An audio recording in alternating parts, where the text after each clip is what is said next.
Saskatchewan comes to talk local sports. Brought to you by Kellen Solar. Installing solar in residential and commercial buildings for 35 years. Local and trusted. Kellen Solar. Visit kellensolar.com. Be part of the show. Call 1-866-767-0620 or text 306-936-6262. The Sports Cage. Streaming at sportscage.com, our YouTube channel, and on the radio at 620 CKRM.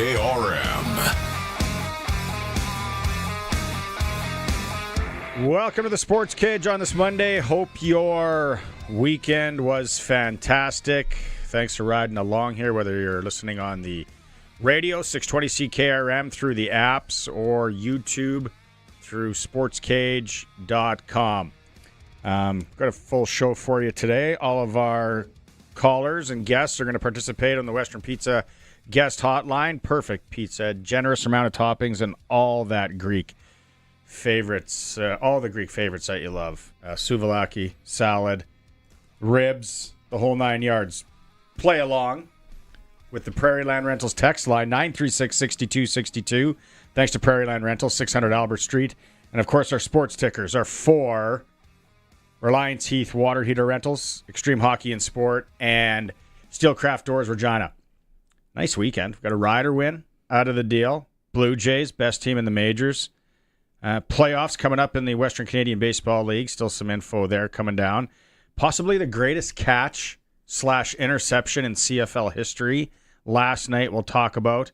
And Milt Stiegel's an absolute weapon. So a great weekend going around. It's for Kellen Solar on this Monday. And with me, and I know a lot of you are tuned in to listen to him, not me, Greg from the Piffles podcast. Greg, how's it going? Do you want to go through, if you're watching on the stream here today, he brought a trophy. So first off, before we get to Rider talk and all that, look at the size of this trophy. Look at this trophy in general. And give us the 411 what it's for. This is what is lovingly known as the Colonel. It is for the team champions of the Stadnick Invitational Golf Thingy, the official golf tournament of the Canadian Football League Fans Fight Cancer. It's an event that's kind of grew out of something informal, and this year we've raised over $5,000. Still, if anyone wants to join in, basically the worse you do, the more you pay. So, bunch of guys. Take me through that. Well, there's a $5 penalty for lost balls, and okay. So there's 25 of my dollars right there. What course are we playing? Flowing Springs. Oh, there's some.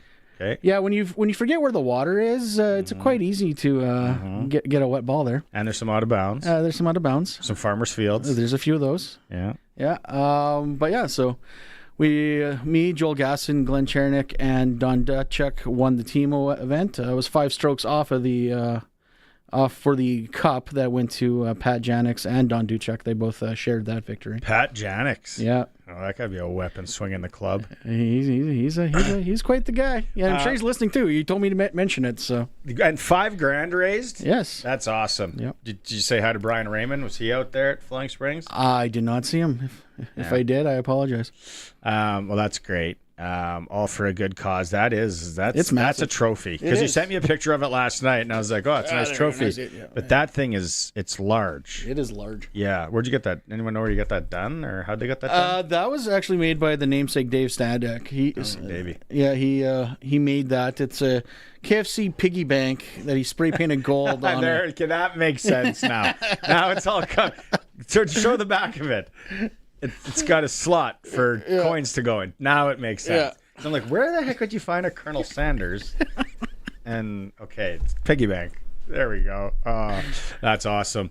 Riders are 6-1. You guys do an in-depth job on the Piffles podcast of covering the Riders. When we start this season, when we go back to May, let's be honest. What were the chances that you thought we would be 6-1? I want to say, because we actually do our picks every year on standings and where we think and our predictions, and I actually break it down per team. I had them at 5-2 at this point. Okay. I did not have us losing to Calgary. I can assure you on that one. I don't think anybody did. But the fact remains is they're doing better than I thought they were, and I knew they were going to be good. I just they're finding ways to win, even though they're making it look really difficult on themselves, which is both good to see and bad to see. There's games over the past couple of years where you could see it start to slide away, and then it was just gone. And they found ways to hold on to a couple of those games this year. It's and we talked about it last week at this time. I don't really care. 6-1 is 6-1. They don't care. They don't ask how. They ask how many. The old adage. There it is. It's we just don't know how, which is okay because we're still winning. Step on the. Didn't I say this? I feel this is deja vu from last Monday. Step on the throats. Oh yeah. Or whatever body part you want to step on. Yeah. Finish the team. They can't. Kudos to the Elks for bad. More importantly, kudos to Cody Fajardo. Mm-hmm. I predicted. Oh, I hate saying that because then I sound like I thought that he was going to have his hands full with the Rider defense. Bart Stradamus here or what? 8 sacks. They were all over him. I don't know if. I think Trey Ford would have been chased from that game. Cody stuck it out. Did a pretty good job for what he had in front of him. Actually, based on the way that O-line played, the game was more suited for a Trey Ford because Trey Ford, once he gets around that corner, good luck. See, I thought we would have had him on those corners though, because the way we were rushing, the way we were coming in, I'm like, I think Trey Ford would have, for lack of a better term, pooped his drawers with how we were coming in there. Oh, 100%. And we were coming with 4. That Edmonton O-line is not good. We saw that. They're not good. And it's funny because I was listening to a Stampeders fan telling me, well, you guys almost lost to the Elks. And I'm like, okay. A Stampeders fan said this too? I know. Just trying to dig? Yeah, just trying to. Because, you lost to Ottawa. Yeah. And then that's exactly it. Like, it's just like, you're going to have bad games. And if you look at the post-game video that the Riders put up, Harris even said, like, we cannot do that. We've got to complete games. And they still haven't played a full 4 quarters yet. And if they can, this team is going to be scary. I'm starting to think, and I'm starting to watch, and we can get into the other game. I didn't watch the Toronto-Winnipeg game at all, but I enjoyed it. I was at the Sask Hockey Hall of Fame, so I was paying attention through, and I was like, oh, Toronto's winning. Oh, Toronto's still winning. I watched, obviously, I won the bet, Montreal and Calgary. Yeah. Then I took Hamilton on the money line last night in BC. So what I'm getting at is I don't know if I've watched a game anywhere CFL-wise this year where anybody's had a complete game. So we're okay. We're winning the games, not playing complete. Yeah. And so we're gonna get some callers. We're starting like a new thing here on the Sportscage, best of the post game call-in show. And you gotta love it. You gotta love Saskatchewan. You gotta love Rider fans because it doesn't matter what. Just like you guys raising money for a good cause at the golf, they would find a way to be like, someone would be like, well, you could have raised a little bit more. You know what I mean? Yeah. We are 6-1. And we got a rash of injuries, and I think a lot of teams have injuries. And we going into Montreal. That game is always a wild one, isn't it? I'm like, we can't. I'm trying to figure out how you can be negative. It is hard to win in this professional league, not amateur, professional league. You got now everybody's gunning for you. There's game tape on everybody. Yeah. You can't really hide. And it's like, well, we're giving up too many yards. We're giving up too many.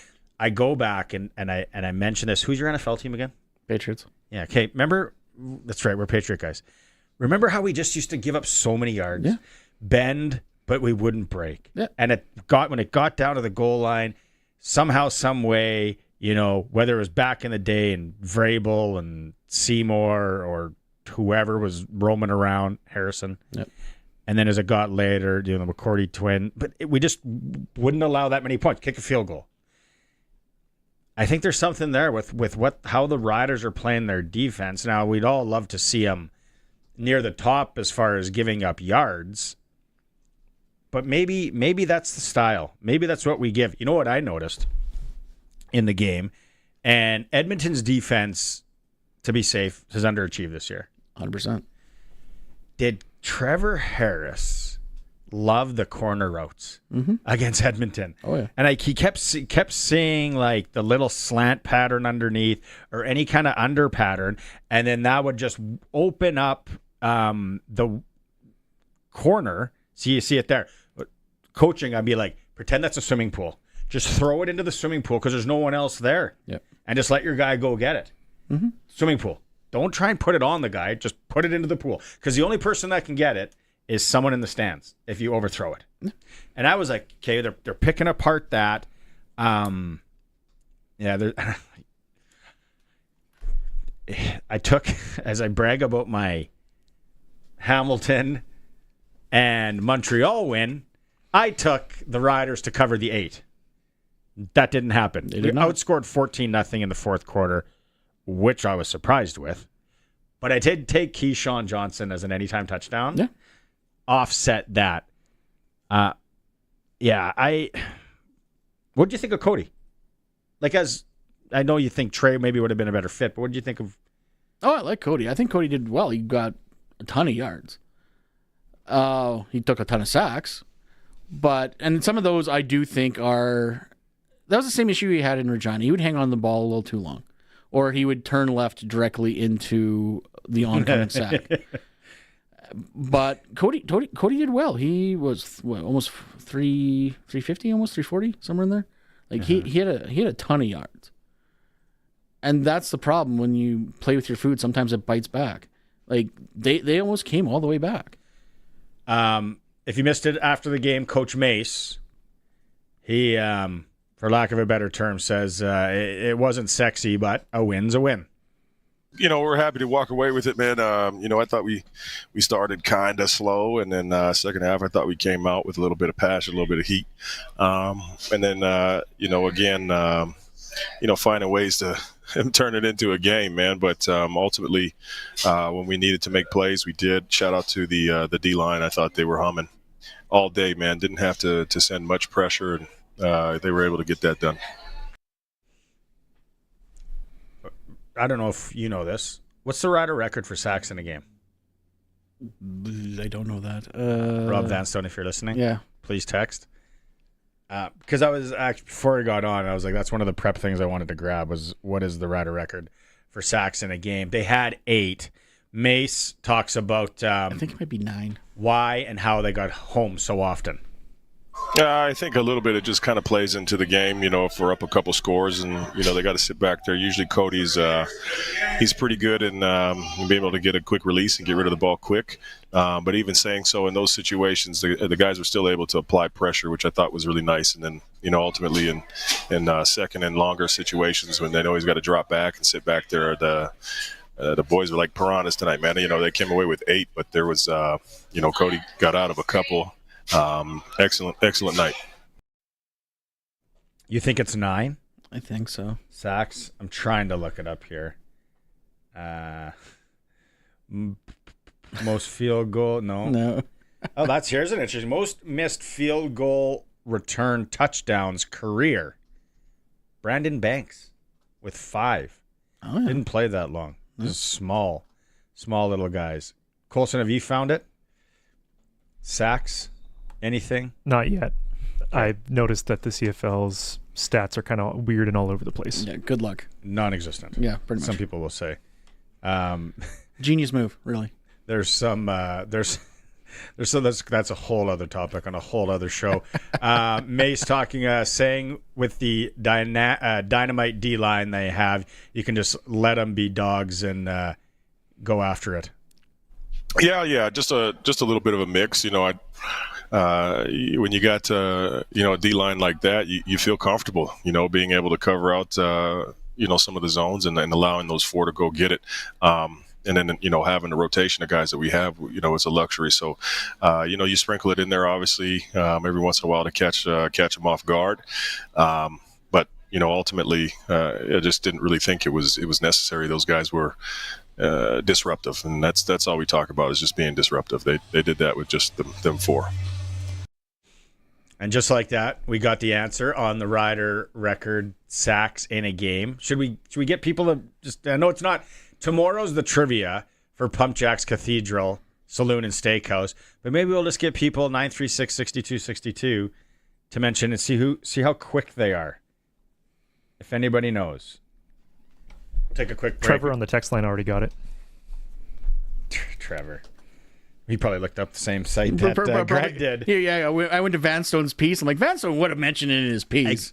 I figured Robbie would have had it. 10 times. It was 10. The record is 10. They've done it 3 times. They have a 9, and they've done 8 sacks 8 times.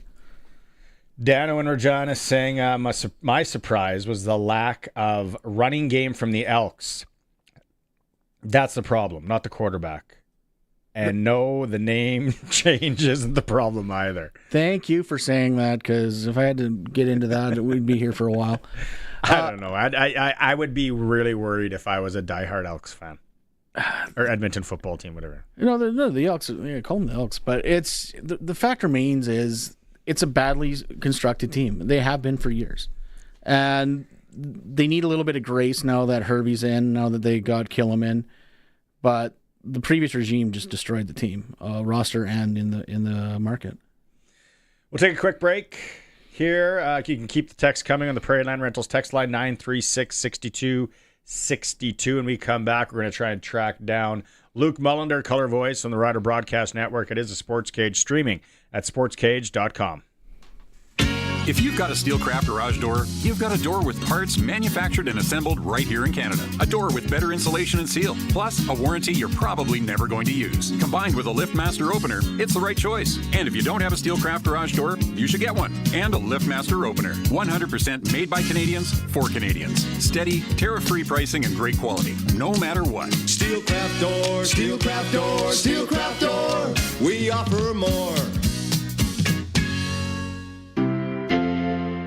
Did you know over 1.3 million homeowners call on Reliance for their water heater needs? With over 140,000 5-star online reviews and over 60 years experience, you could say Reliance Heath are water heater experts. Switch to Reliance Heath today. They'll give you $200 plus standard installation is included. For all your hot water needs, Call on Reliance. Visit waterheaterrentals.com for details. Terms and conditions apply. Crave's hottest reality franchise is about to go deep. We are back, baby. Love Island Beyond the Villa. The Islanders from season 6 are out in the real world like you've never seen them before. Are you guys getting married?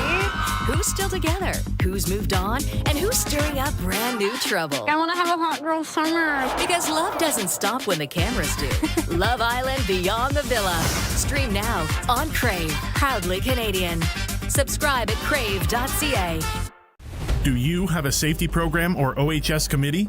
Call Campbell Safety. Harassment in the workplace? Call Campbell Safety. Don't know if you have a proper safety program? Call Campbell Safety. Once you have an injury, it's too late to have a safety program. Be proactive with Campbell Safety Consulting. They'll come out and customize your safety program and be that extra set of eyes you need. 35 years experience doing health and safety, and they have seen it all, and then some. Call them today and get a free consultation.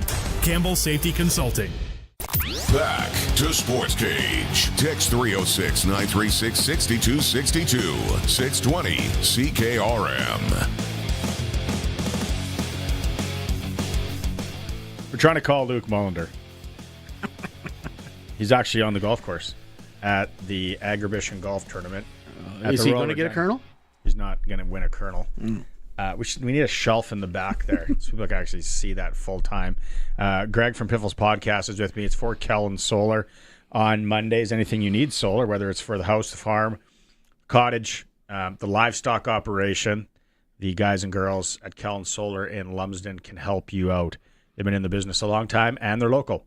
Okay, so we're getting a lot of texts in here. And how many did you get there that the record was 10? Got Alex, at least Alex got in. Yeah, my co-host Alex was on. Big Spice Girls guy. He piped in. I was watching some 90s, 2000s stuff the other day, and I thought about that. I'm like, we got to get into another debate. We got to have him in here again to get into another debate on that. So some of our callers, Colson, I'm going to tell which one we can go to first. In the post-game show, can we go Let's go to Trevor in Regina. You said he's a super knowledgeable, logical Rider fan. Yeah, that's 3. Okay. This is Trevor from Regina in the call-in show on Friday. Very logical fan. Here we go. I've heard some calls about some complaints about, I don't know, play calling. What I saw is a team that's 6-1 and is figuring it out on the fly and is pretty impressive. Are they at their best? No, but I don't think anybody wants us to be at our best at Game 7 of the CFL season. I mean, we might look back at that Calgary game where we got blown out to be probably one of the best learning points out of the whole season because, I mean, they taught us some lessons that we're not anywhere where we need to be as a team. But this was a fun game to watch tonight. I mean, Sam Emilus, we are lucky to have this guy. He puts up points. He hits guys downfield. He can do pretty much anything. And when he gets knocked out, it really is next man up, be it Keyshawn Johnson or Dante Myers or Joe Robustelli, or coming up at some point, hopefully sooner than later, KSB. And I'm sure Sean Bain Jr. is itching to have a comeback season because he would probably want to build on what wasn't a great year last year. So this is good. I mean, we're well coached. We're pretty disciplined. Are we perfect? No, but they're climbing the mountain, and they're a fun team to watch. Okay, so that very logical. Very logical. Smart. Talks about some guys coming back, some guys coming in. So here's another Trevor that he wants to have the defensive coordinator fired. When I look at some defenses, like, some of the defensive backs, they're kind of, touchy a little bit, they're a little bit soft and like they're not really wanting to go to tackle, but when I can really tell when I see some linebackers, like maybe those linebackers, those guys who want to get in there, they want to get hard nosed and that. And again, I didn't really see that today. So I don't know. Like I'm just kind of wondering, like maybe should we look at looking at somebody else, lead our defense. I mean, I think Mark Mueller is doing a great job with the offense, and I'm not even too sure who the defense coordinator is, but maybe we should look at bringing a new guy in. I love it. I missed that. I didn't get the call-in show on Friday. He was around a lot of people. You could tell he was in a bar. He was in some sort of social setting. Oh yeah. Couldn't one of his buddies be like, the defensive coordinator's the head coach? It's Corey Mace. It's Corey Mace. That's Riderville. Rider fans. It is people keep your friends from making dumb calls to the station. Like if you know your friend's going to make a claim that the defensive coordinator should be fired when it's the head coach, probably should drag him off that edge. And you can't even blame the alcohol on that one. Waiting on the Western Pizza guest hotline. Perfect night for a Western Pizza wheel. Find out the pickup special near you. Luke Mullander, who's out on the golf course. Luke, how is the golf game going right now? Man, I just want to confirm the rumors, guys. I was terrible at this the last time I tried it, and I'm terrible at it again. So I thought you were turning the corner. I got what? I thought you were turning the corner with your golf game. Wow. I mean, I don't know. Maybe it's just I'm playing with a really good group. Well, definitely the guy who's doing nothing in the group project at the moment. Hey. On a scale of Charles Barkley to Barney, what are we talking on the swing? Right in the middle. Right in the middle. I guarantee you look good out there. Yeah, oh yeah. Yeah, I definitely look good. Yeah, that's for sure. I mean, if you're going to be shitty at golf, you got to at least look good. You know what I mean? Attaboy. Yeah. 8 sacks, Luke, on the day. We look up the Rider record is 10 against the Edmonton Elks. Now that it's been a couple days, I'll ask you again. How do you assess the game from the Rider side? Well, I mean, that Edmonton O-line is horrible, man. I mean, they're just absolutely brutal. I'm glad that the fellas got their pass rush on it. And you know what? And those are games where you leave the game feeling really good about yourself. I don't care how bad the opponent is. When you're able to pressure the quarterback and you're able to sit down in the meeting rooms the next day and everybody has like a moment where they've got a really good rep on film, right? All your teammates are saying, "Oh man, great job, that's sweet." You know what I mean? Like it's one of those deals where you're building into everybody's confidence now. So you just got to harness this because Montreal, they're going to be better. Their O-line's better and their defense is better. So, and it's always a tough place to get a win. Can you pinpoint why? I guess we can't step on the throats, for lack of a better term, of a team and just really bury them yet? Because you're just not there yet, right? You're just not there yet in the, in the culture that you're trying to instill. I think that, it's like one of those, depending on what type of culture you have.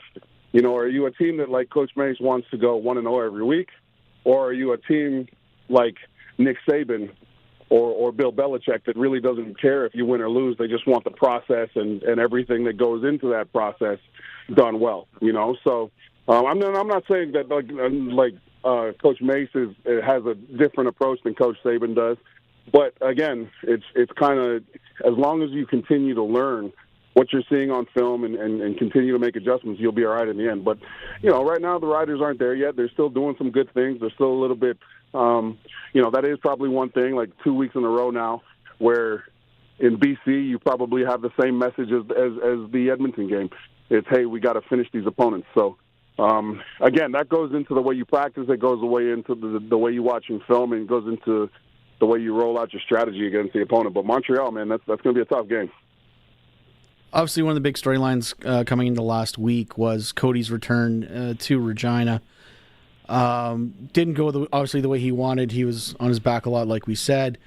Do you think there was any point they were actually looking at going back to Trey, or it was just going to be Cody's game all the way through? No, if Edmonton wants the chance to compete for the West Division and get into the playoffs, they're going to have to start Cody the rest of the way.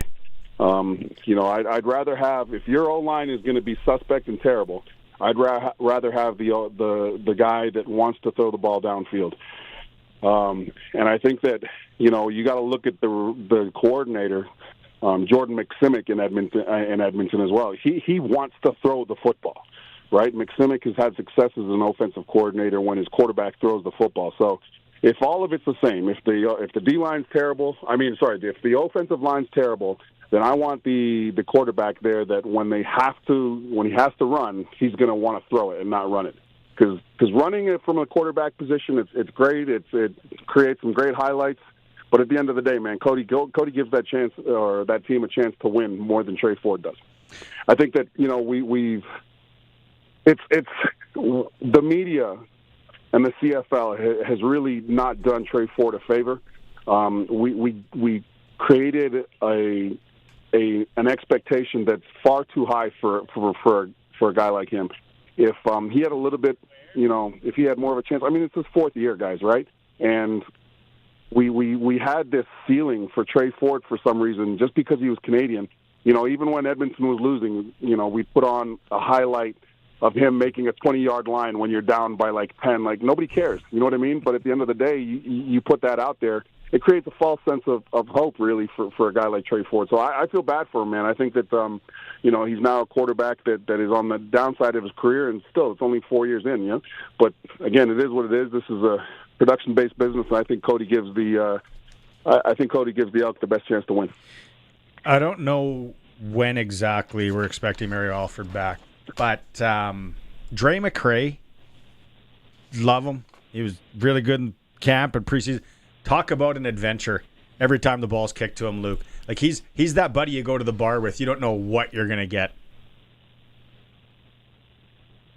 Well, I think that he's just a kid. He's young and he's excited. I think that there's been spots where Trey Ford, I think it was his second last return. It looked really good, and you saw kind of the flashes that you would want out of your punt returner, especially Dre Ford. Like, he's got that extra burst. Every good returner, Dante Hall, Mary Alford in his prime, right? I remember I played with Corey Holmes. All those returners have amazing ability to just hit a hole and then explode. And Dre's got that, and he's just going to have to watch film. He's going to have to see where his opportunities are going to be. And again, for a young cat like that, I think the problem is just pushing yourself, right? Wanting to make a play every single time out, and that's the difference right now between Mario Alford and Dre. I think is Mario Alford wants to make a play every single time too, but I think he's a little bit more patient with his skill set, and that's what Dre's got to get there. You've already discussed that the Montreal games is going to be a harder one. Saskatchewan is always notorious for having wild games in Montreal. As a player, why is Montreal so hard to play in? Well,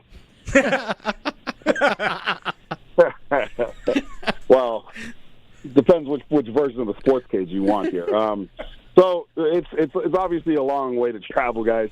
It's your body gets a little bit discombobulated. I think that the Riders are going to do themselves a favor here by leaving a little bit earlier than they normally do for an East Coast game. It's just, and you know what? Honestly, the fans are great. That is an electric building to play in when the Montreal Alouettes are playing well, and it's a good thing that they're playing well right now.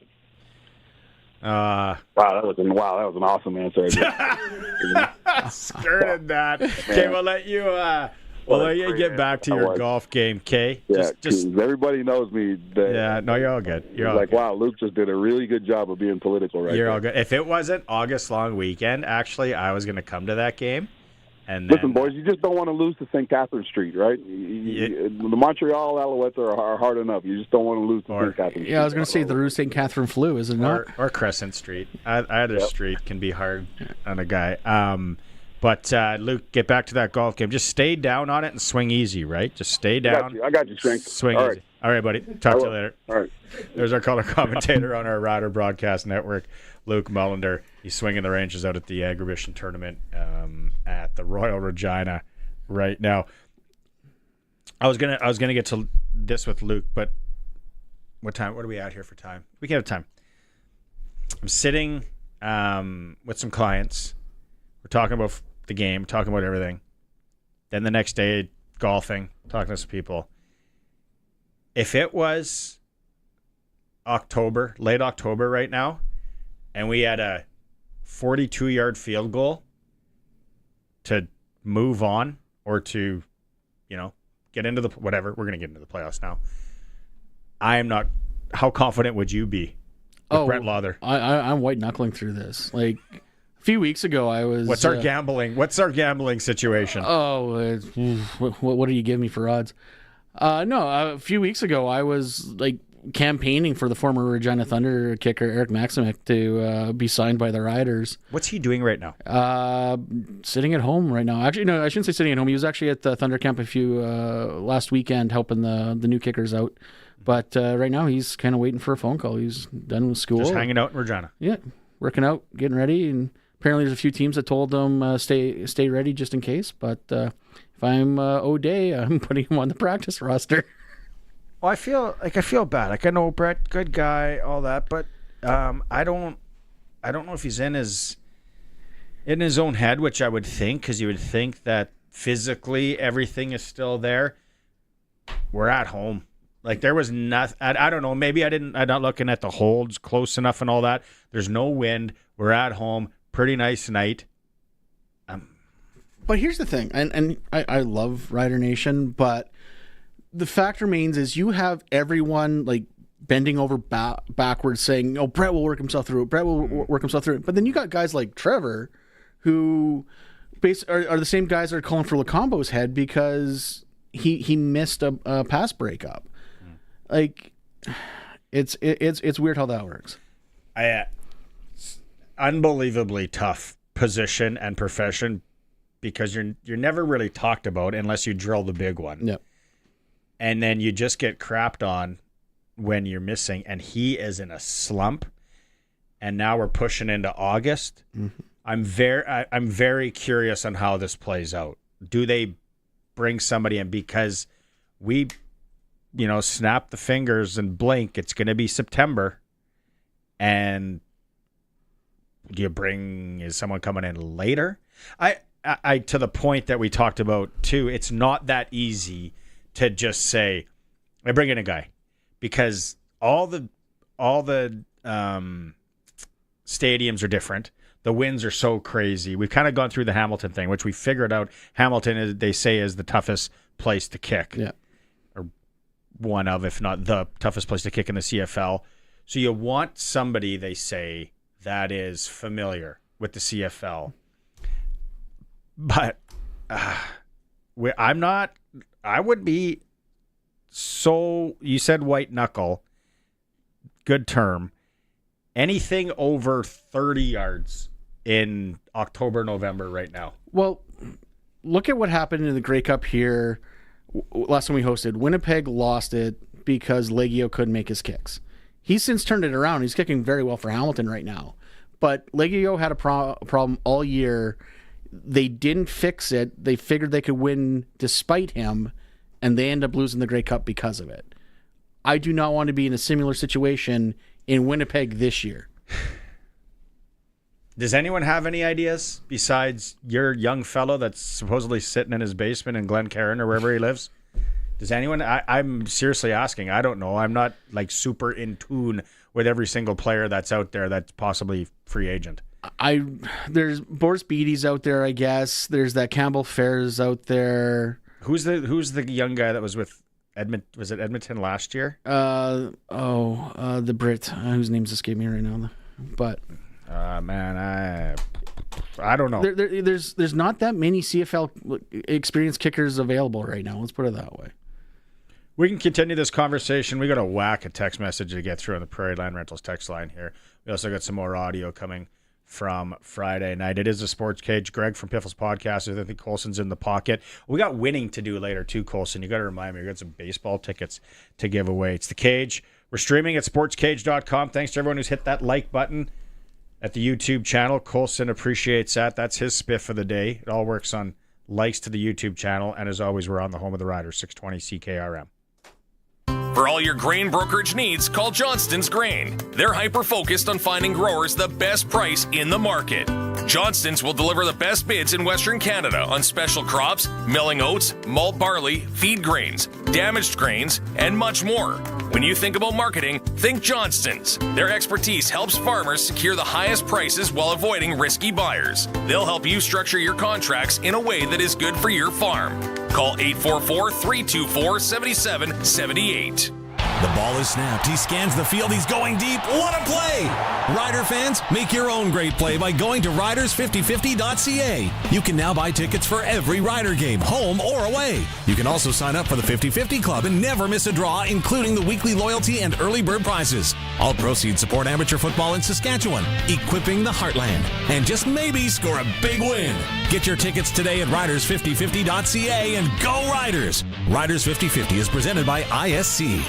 If your garage door is running a little rough, you don't need to be talked into something that you don't need. Sir, what you need is the new gigantic-esque, voluminous, astronomical, ginormous, gargantuan, exquisite air garage. Just call Busy Bee Doors, the local experts who have been in business for many, many doors. They can fix or replace any commercial or garage door. Wait. With me, you get a little garage door keychain, please. Busy Bee Doors, the garage door specialists.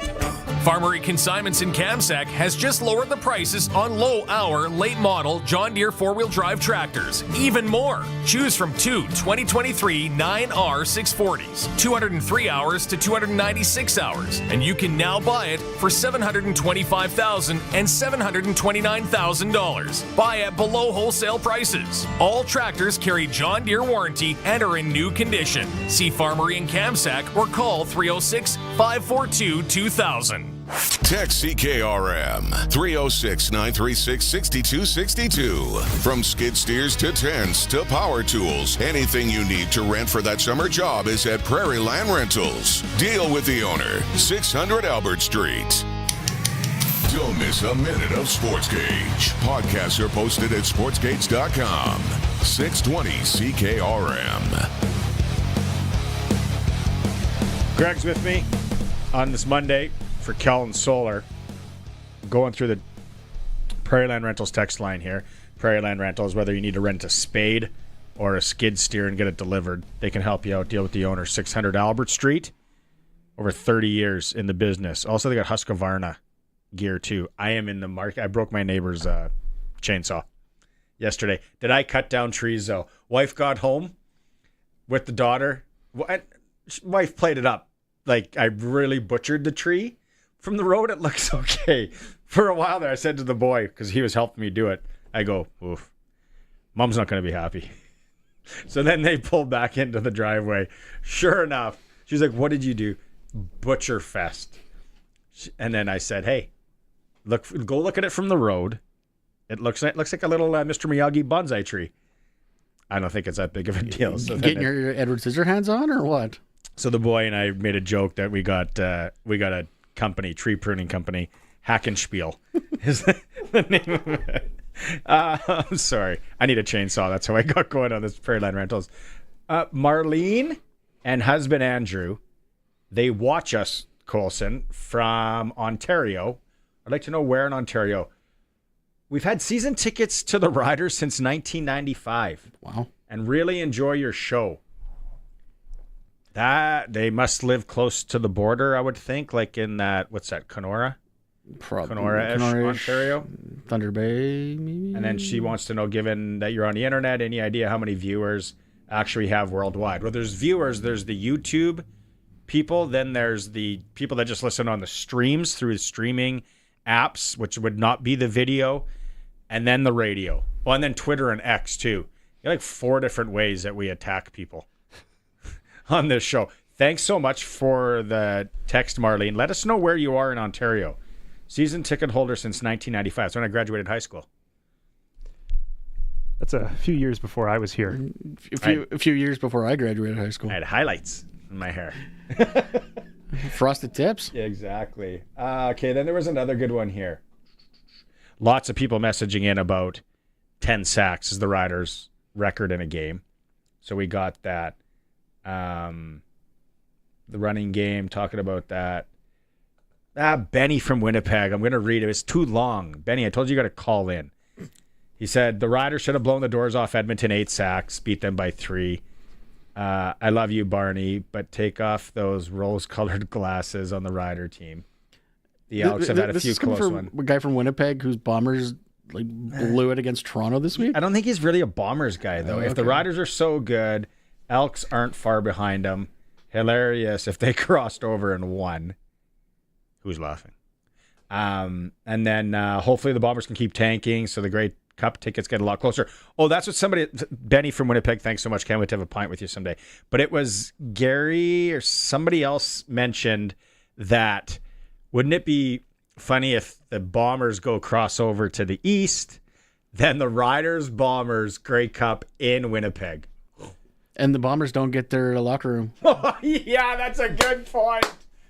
Oh, we've been talking about this on the pod for a while. This is not our dream scenario. We still all the best Grey Cups are Riders versus Hamilton, but if Bombers make crossover and Bombers get stuck in the visitor locker room, I would enjoy that. That has to be. Someone's got to document that on like a TSN something mini series, some sort of 30 for 30. Yeah, just watching them pack up their stuff and move across down the hall. The night we moved, and then 30 for 30, whatever you call it, whatever you want. Oh, engraved on a nation. Bring those back. Yeah, well, that was good. That was good cinematography. Brandon put my brother in Jordan to kick.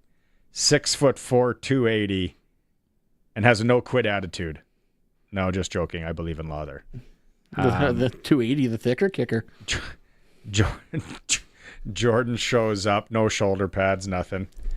Smoking a dart. Yeah. It's a pair of sweatpants and a Rider jersey, a 1 bar. I could see Jordan doing it, Brandon. I can see him doing it. Another long one. I can't. Too long. Call in. If you're going to send a long text in, please just call in. Colson's sitting there, 936-6262. There's a 1-800-1866 number as well. 767-0620. Yep. Yeah, it's on the stream. What do you guys think? Okay, who do you guys think will be atop both CFL divisions? I suspect when it's all said and done. Riders Hamilton. I already said it. I like Hamilton. I do. I think they've got a wide open shot to walk away with the East now that Davis Alexander's hurt. Now that Chad Kelly is on the 6th game. And can't they pull him off, though, almost at any time? They can pull him off any time, but he's already been off for this long already. If they're now putting him on the 6th game, he ain't coming back for a while. So you're probably looking minimum 4 weeks. Well, Arash has been adamant, and they're not even going to play him this year. Arash said, just don't worry about it. Riders in the West, I'll bite. I'll say it. But I don't like that loss to Calgary now. Although we're up right as we sit here in July, there's still so much. Oh, no. I think it's going to come down between Riders and Calgary right now. Winnipeg, considering they're not actually saying if Claris was actually hurt or he got benched on the weekend. Didn't he take his gear off? Yep. Got to be hurt. He doesn't seem like a take the gear off guy and go stand on the sideline. Well, no, but he still had his lower gear on by the sounds of it. He just took off his upper gear by the sounds of it. He was just in a coat. That's even worse. Yeah. So I don't know. I think if he's done, he's done. He gets undressed, but yeah, I'll go Riders, and I don't want to go the exact same as you, so I'll go Montreal. It's going to depend if MBT can get up to speed. That game, they won that game in spite of him this past weekend. Oh, I think he's a very serviceable quarterback with the right coaching. I thought Jason Moss was an absolute buffoon when he was in Rider. Like, I owe him a massive apology. Not that we'll ever talk. Two things can be true. We'll never talk. He's got the tinted glasses. So my dad always said, never trust anyone with tinted glasses. He's done a really good job in Montreal. Moss is a good coach. Remember when he was here, he seemed like a spazoid on the sideline. He's definitely found yoga or something. He's definitely calmed down. Like, remember him before he came here in Edmonton? Cannabis. Legal. Could be, you know. But yeah, he was throwing, like, one of my favorite gifts I have is him throwing a water jug on the sidelines of in Edmonton, because he was an absolute snapcase. He was. It was like, you just watch to see, okay, here he goes. He's going to snap. He's done an unbelievable job in Montreal. And I don't want to really say anything on the East until, really, you can never judge the East, I feel, until actually the Grey Cup is done. Because last year it's like, Toronto with Arbuckle at quarterback. Oh, they won the damn thing. Well, and that's the thing about the East. All you have to do is make the playoffs in the East, and it's a 1-game playoff, right? So all you need to do is catch lightning in a bottle for 2, maybe 3 games, and that's how Toronto won both their most recent Grey Cups. They weren't expected to win; they just did. Gary in Winnipeg says, "Is it possible to convert an Australian punter to a field goal kicker? Years ago, a 42-yard punt was considered to be good. The Winnipeg Australian punter is getting 53 yards. We didn't punt very good, I thought, on Friday either. I have that down on my notes. Couch is hit or miss. Like, he will shank a couple, but then he'll hit that long coffin corner at the end of the game, which, honestly, in that situation, I would have preferred the single. That would have put us up by a full field goal. They're in Brampton, Ontario. Jeez, that's impressive. That's a commute. When are they getting the SGI Traveler of the game? We should still have more fans there. Dan from Regina. Can we get into the fans thing in the next hour? Because I don't know. Maybe you haven't tuned in, but I counted this week how many people I know went to the lake on their fancy boats instead of the Rider game, and they're all my age. I don't have a fancy boat. I'm not boat guy. So many people they go to the lake now. We can get into that in hour 2. Keep the text coming. I'll try and read them. If they're really long, just call in. If they're really short, they're easy to read. It's a Sports Cage. We're streaming at sportscage.com, and we're on 620 CKRM. Stay in the know about what's happening in Regina. Get the latest news and events delivered right to your inbox with the Regina Today newsletter. Whether you're looking for local happenings, must-visit spots, or the latest in local news, we've got you covered. Sign up today and get Regina's best stories all in one place. Text news to 306-936-6262, and we'll send the link right to your phone. It's free, it's easy, and it's all about Regina. Sign up for the Regina Today newsletter from sasktoday.ca. Hey, let's hit up Pump Jack's Cathedral. Pump? You talking about my basketball shoes? No, Pump Jack's Cathedral. Who? Pump Jack's Cathedral Saloon and Steakhouse. They're open now. They've got a large selection of local draft and food and drink specials. Kids are allowed until 8. There's live entertainment every weekend. Let's go. I'm pumped. On the corner of Albert and 13th, Pump Jack's Cathedral Saloon and Steakhouse. Come early, stay late. The place where friends meet. Since 1942, Unifor 594 has safely served the community and the ever-changing energy sector. We are the unionized workers at the Co-op Refinery in Regina and the Co-op Ethanol Complex in Belle Plaine. We are process operators, tradespeople, lab techs, warehouse workers, tank car loaders, administration staff, and so much more. Unifor 594 workers are also your neighbors, your friends, your volunteers, your community. Unifor 594. Safety is our business. Sask Lotteries has over 50 years of winning behind us. And you know what that means? Lots of winning numbers. Numbers like over 1,200 organizations funded and 12,000 plus groups supported. $6 million given away annually in community grants. And the winningest number of all? $1.4 billion given back to the people of Saskatchewan through sport, culture, and recreation. And we're just getting started. Learn more at sasklotteries.ca. Look over here, apples. Now look over here, oranges. Let's compare them. Hey, you can't compare apples and oranges. What you can compare is Freeze Tallman's pricing on decking, railing, and fencing to all the big box stores. If you need a decking, railing, or fencing job this season and want to shop local, then Freeze Tallman in Regina and Fort Capel is exactly what you're looking for. Heck, they even deliver. There's no comparison. Freeze Tallman. Let's get you building. Hey, we're Harvard Media. A few times a year, we love to get together with our favorite businesses and throw a good old-fashioned classic auction. So, there's nothing like waiting until the last minute, battling out other bidders, and claiming your prize. We're looking for businesses to join up for our next one. All we need from you is an experience, service, or item like a gift card. In return, we'll serve you up a top-tier ad campaign. No cash needed. This is a trade deal. Check out harvardmedia.com for info. Terms and conditions apply. It's time for the Sports Ticker, brought to you by Reliance Heath Water Heater Rentals. For all your hot water needs, call on Reliance Heath today. Off day for the Riders today. We're going to find out more tomorrow on the injuries of Sam Emelis, Lake Corte Moore, Aubrey Miller Jr. Of course, the Riders are in Montreal on Saturday. Western Canadian Baseball League, one game in the East. Swift Current is at Medicine Hat. Playoffs have been solidified in the East. Saskatoon's going to finish first, Medicine Hat second. Regina's in third right now, but they could be caught by Moose Jaw. Both will play postseason baseball, though. The Blue Jays, they're in Baltimore for a game tonight. First game of a 4-gamer, and it's supposed to be with the Humidex like 45 in Baltimore. The Jays took 3 of 4 from the Tigers on the weekend. Sportscage poll today. How did you greet Cody Fajardo on his return to Mosaic Stadium? You can vote at sportscage.com, a chance to win some tickets. That's your sports ticker in hour one for Reliance Heath Water Heater Rentals, keeping you in hot and soft water. Call on Reliance. Hour two, it's the Coaches Show. We'll have Rider coach Edwin Harrison with us. Sportscage streaming at sportscage.com.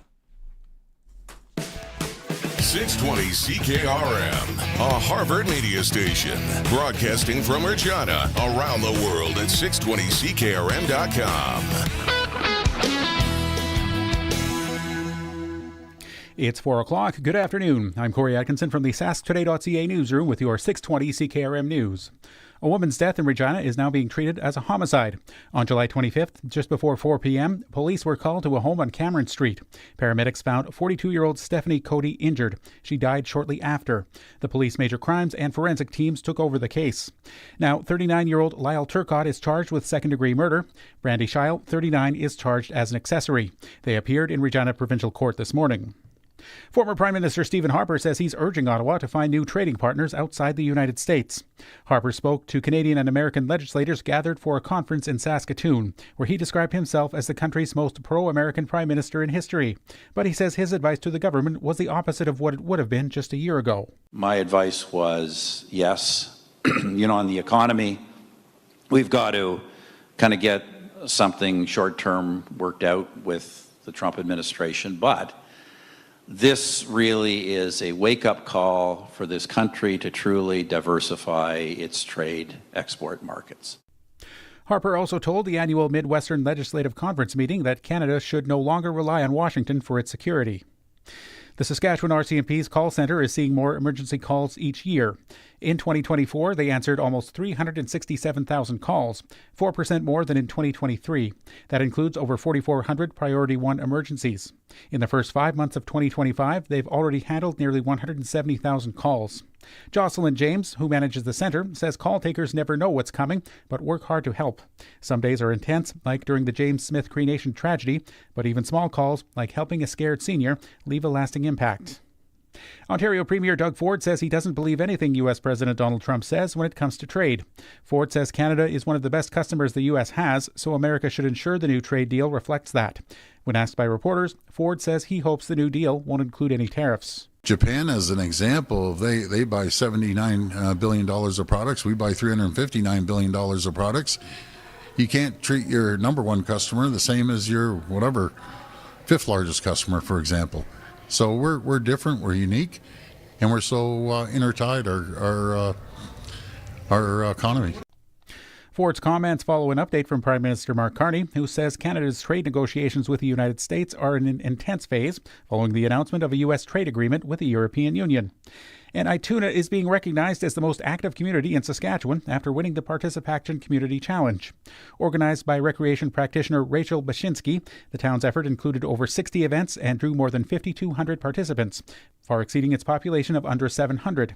The town will put its $15,000 prize towards replacing its aging swimming pool. A celebration was held at the local golf course on July 22nd. That was your 620 CKRM News. Read more stories from around your community and around the province at sasktoday.ca and 620ckrm.com. Your weather is next. Way to go, Travis Kelce. I mean, son. As fun as it is watching your 5-year-old run the wrong way or pick dandelions on the football field, what if I told you you could watch your favorite sports or shows on the go anywhere? Well, you can with MaxStream TV from Echo Sound, your SaskTel authorized dealer. Take MaxStream anywhere you go. Oh, wrong way, buddy. MaxStream and great internet plans available at Echo Sound, your SaskTel authorized dealer in Fort Capel, echosound.ca. The ball is snapped. He scans the field. He's going deep. What a play! Rider fans, make your own great play by going to riders5050.ca. You can now buy tickets for every Rider game, home or away. You can also sign up for the 50-50 Club and never miss a draw, including the weekly loyalty and early bird prizes. All proceeds support amateur football in Saskatchewan, equipping the heartland, and just maybe score a big win. Get your tickets today at riders5050.ca and go Riders! Riders 50-50 is presented by ISC. Weather brought to you by Line X Regina, serious protection, killer looks, 1865 McCarra Street. Tonight, partly cloudy and a low down to 11 degrees. Tomorrow, mostly sunny and a high of 24. Wind out of the southeast 20, gusting up to 30. Tomorrow night, partly cloudy and a low down to 10. Wednesday looks like sunny skies and a high of 25 with the wind coming out of the west. Thursday, mostly sunny and a high of 26. Maybe if you're starting your long weekend early on Friday, sunny skies and a high of 27. When you want the best for your truck, you want Line X. Your truck has withstood the harshest elements Saskatchewan has thrown at it. Rocks, gravel, rain, sleet, and snow, and left with no chips, no rust. Line X protective coating keeps your truck's bed liners, rocker panels, and bumpers looking like brand new. Don't settle for Brand X. Go with Line X. It's serious protection. Come see why everybody loves taking their truck to Line X Regina for their rocker panels, bumpers, and more. Line X. Make your truck complete. 1865 McCarra Street. The certified pre-owned vehicle demand is high and our supply is low. We need your trade-in at Capital GMC. We have 180 certified pre-owned vehicles to choose from. Be sure to check out employee pricing on all pre-owned vehicles, with rates as low as 4.99 for up to 60 months on select GM certified vehicles, and a great selection, plus 150 plus point inspection and roadside assistance. Capital GMC is the GM certified pre-owned vehicle destination at the corner of Rochdale and Pasqua in Regina, where we go the extra mile and so do our vehicles. Broadcasting from Century Studios in downtown Regina, Harvard Media presents The Sports Cage, where Saskatchewan comes to talk local sports. Brought to you by Kellen Solar, 35 years of experience, moving water from a dugout or well without electricity. Visit kellensolar.com to find out more about your livestock operation.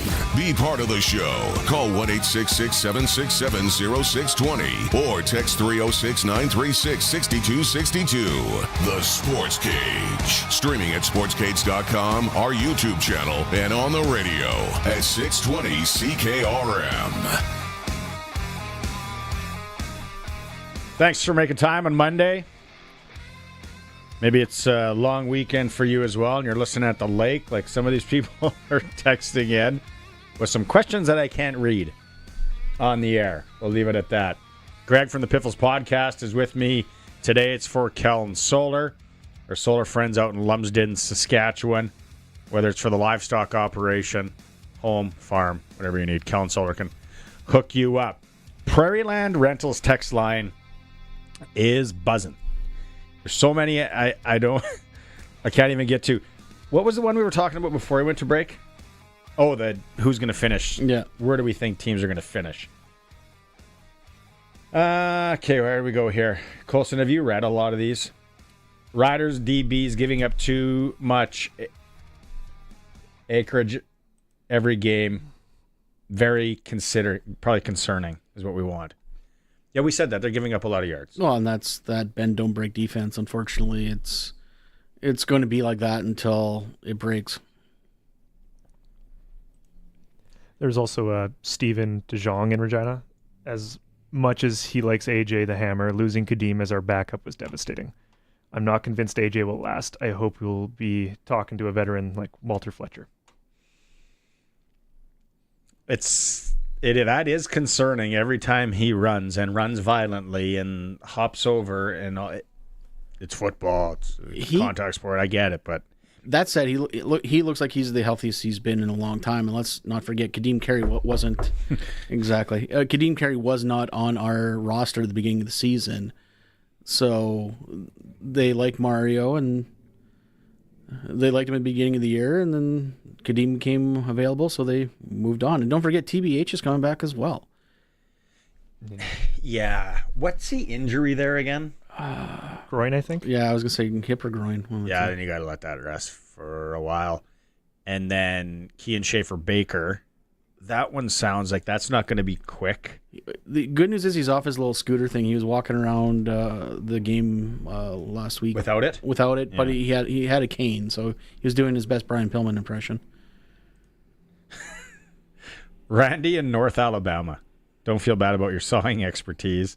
In the 10th grade, after hanging up 2 trees in the others when cutting firewood, Dad said I should concentrate on getting stronger by splitting the cut up wood. I think I read that wrong, or it's typed wrong. Cody Fajardo fans coming in on the text line as well. I thought Cody played okay. I like Cody. I'll never say a bad word about Cody.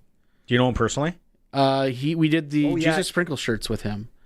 What was that? I saw the post on social. That looked really cool. In 2019, after that game where it was the August Long game, actually, where they beat the Ticats last minute when he dove into the end zone. He did that Jesus Sprinkles comment, and then so I designed a logo. He liked it. Met up with him, and we started selling shirts for the NICU. Raised almost $7,000. That's awesome.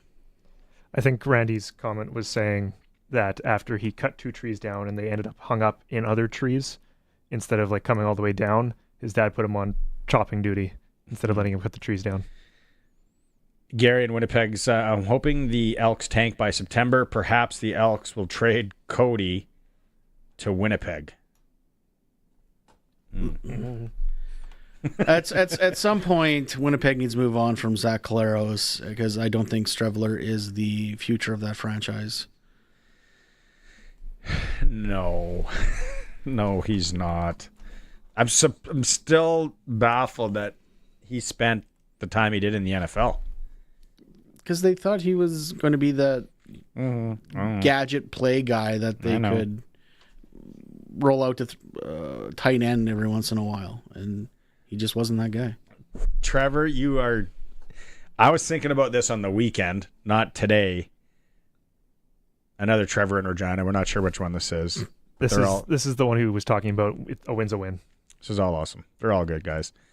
Joe could also be returning from the NFL, which would help considerably. Well, we won't see him until after September anyway. That's okay, though. I know. That's if he doesn't make the roster, doesn't get a practice roster spot. So, Joe lands in Regina in October. I'll be happy. Oh, here's the problem. I remember when that happened with Andy Fantuz. Everyone was excited about it. What one game in, breaks his leg.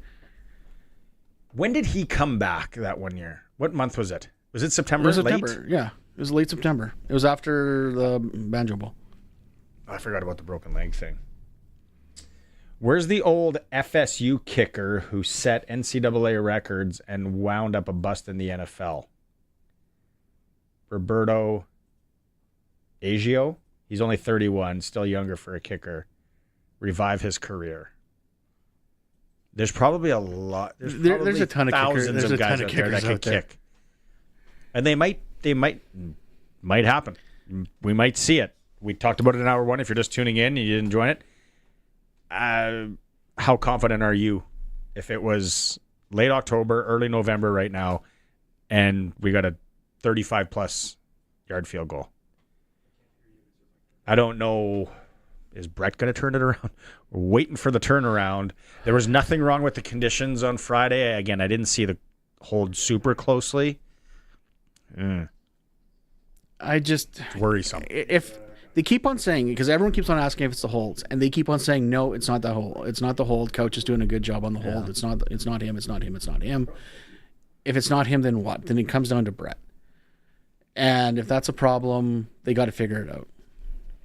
Have to. 2 for 3. As long as 51 on Friday.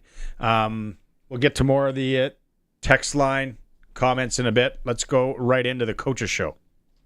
Oh, we're going to go to break, Colson says. We're going to go to break. We're going to test some audio. Then we're going to come back with the coaches show. Joining us today, Edwin Harrison from the Riders. It's the Cage on the home of the Riders, 620 CKRM.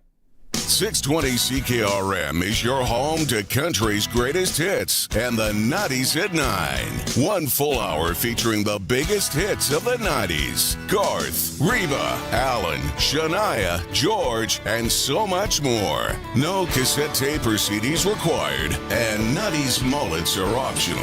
90s at 9 for the town of Wolseley and the voice of Saskatchewan. 620 CKRM.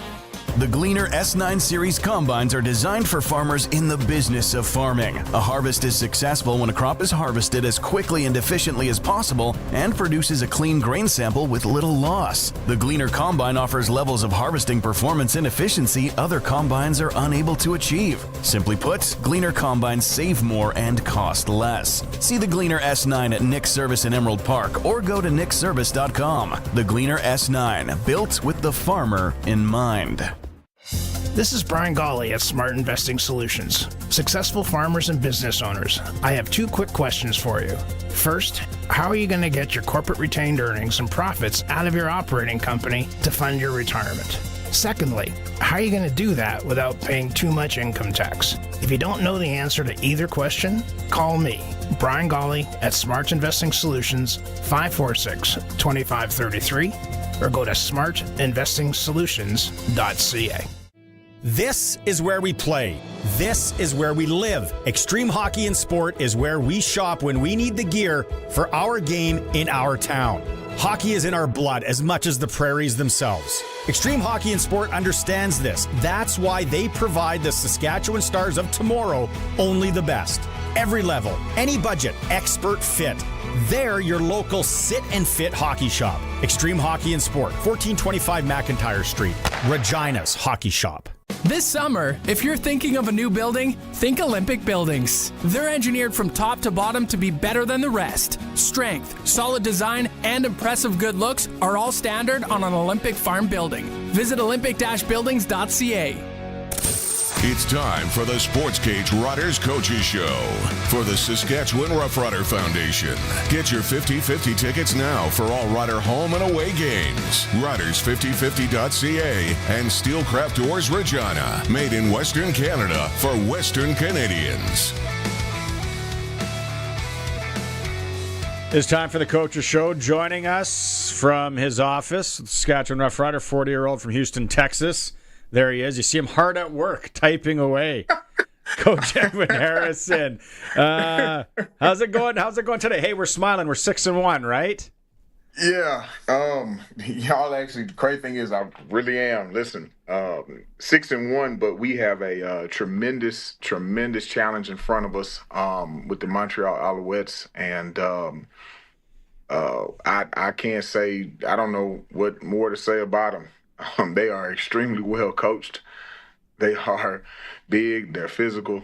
They're fast. So we are hard at work, to say the least. Zare going in for us on Friday. Young guy getting the call to start. Langenberg. A lot of, I'm sure, people were trucking in from his hometown. How do you assess his game, Coach?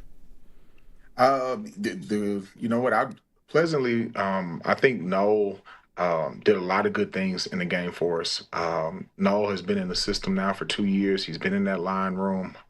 He's worked extremely hard this offseason, as well as a lot of those men in that room. I thought, he played well enough for us to win the football game. But just like, whether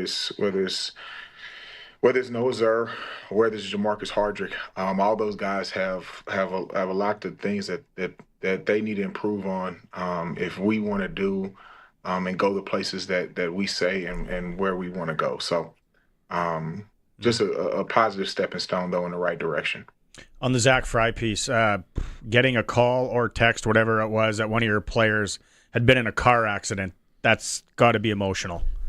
Yeah, what's crazy about that is, as a parent of a 5-year-old and an 8-year-old, my mind immediately went to his parents, and getting a call that my child's car had flipped over is, I really can't explain that enough. I'm honestly at a loss for words. Not only Zach, but the other guys that were in the car with him. I just, your heart just kind of stops. And like I said, having 2 sons of my own, you just thank God that everybody got out of there, in reasonably good health. So, I don't know what to say. God is good, man. It really is. So, switching over to we talked about Zare. Let's go to the other Saskatchewan boy, Logan Ferlin of the Regina Thunder, near and dear to me. How beneficial is it to have a guy that's that versatile that you can just slot anywhere, even though he's kind of stuck at center this season? Going last year and continuing into this year, I can't say enough about Logan. Logan probably is at this facility as long as I am. I really don't. I don't think people truly understand the amount of time that man has invested into this organization, into his craft as a professional. And I really think that he has done an outstanding job taking whatever the situation has called for, whatever this team has asked him to do, he has done it, and he has excelled at doing it. And I just couldn't be any prouder of him.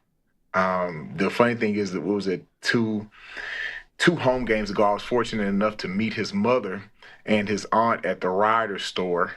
As I was literally pulling in for the game, I saw 2 Ferlin jerseys walk into the Rider store, and I just had to have known. I had to know that was his family. Tremendous family. His mother, his father, his brothers are extremely proud of him, and I obviously I'm just another one in the long line of people that are very pleased with him on and off the football field. We see an unfortunate injury with Kadeem Carey. Mario Anderson comes in, short week. Hey, you're playing. A lot of that, there is a lot of the blocking game that goes into a new running back coming in. How has Mario adapted? How are you working with him? He's really done coming in and been a real professional. But I think more of that has to go to our running backs coach, Andrew Harris, who has really done a tremendous job stepping into the role left by Anthony Fatale this past off season. But I can't think of anybody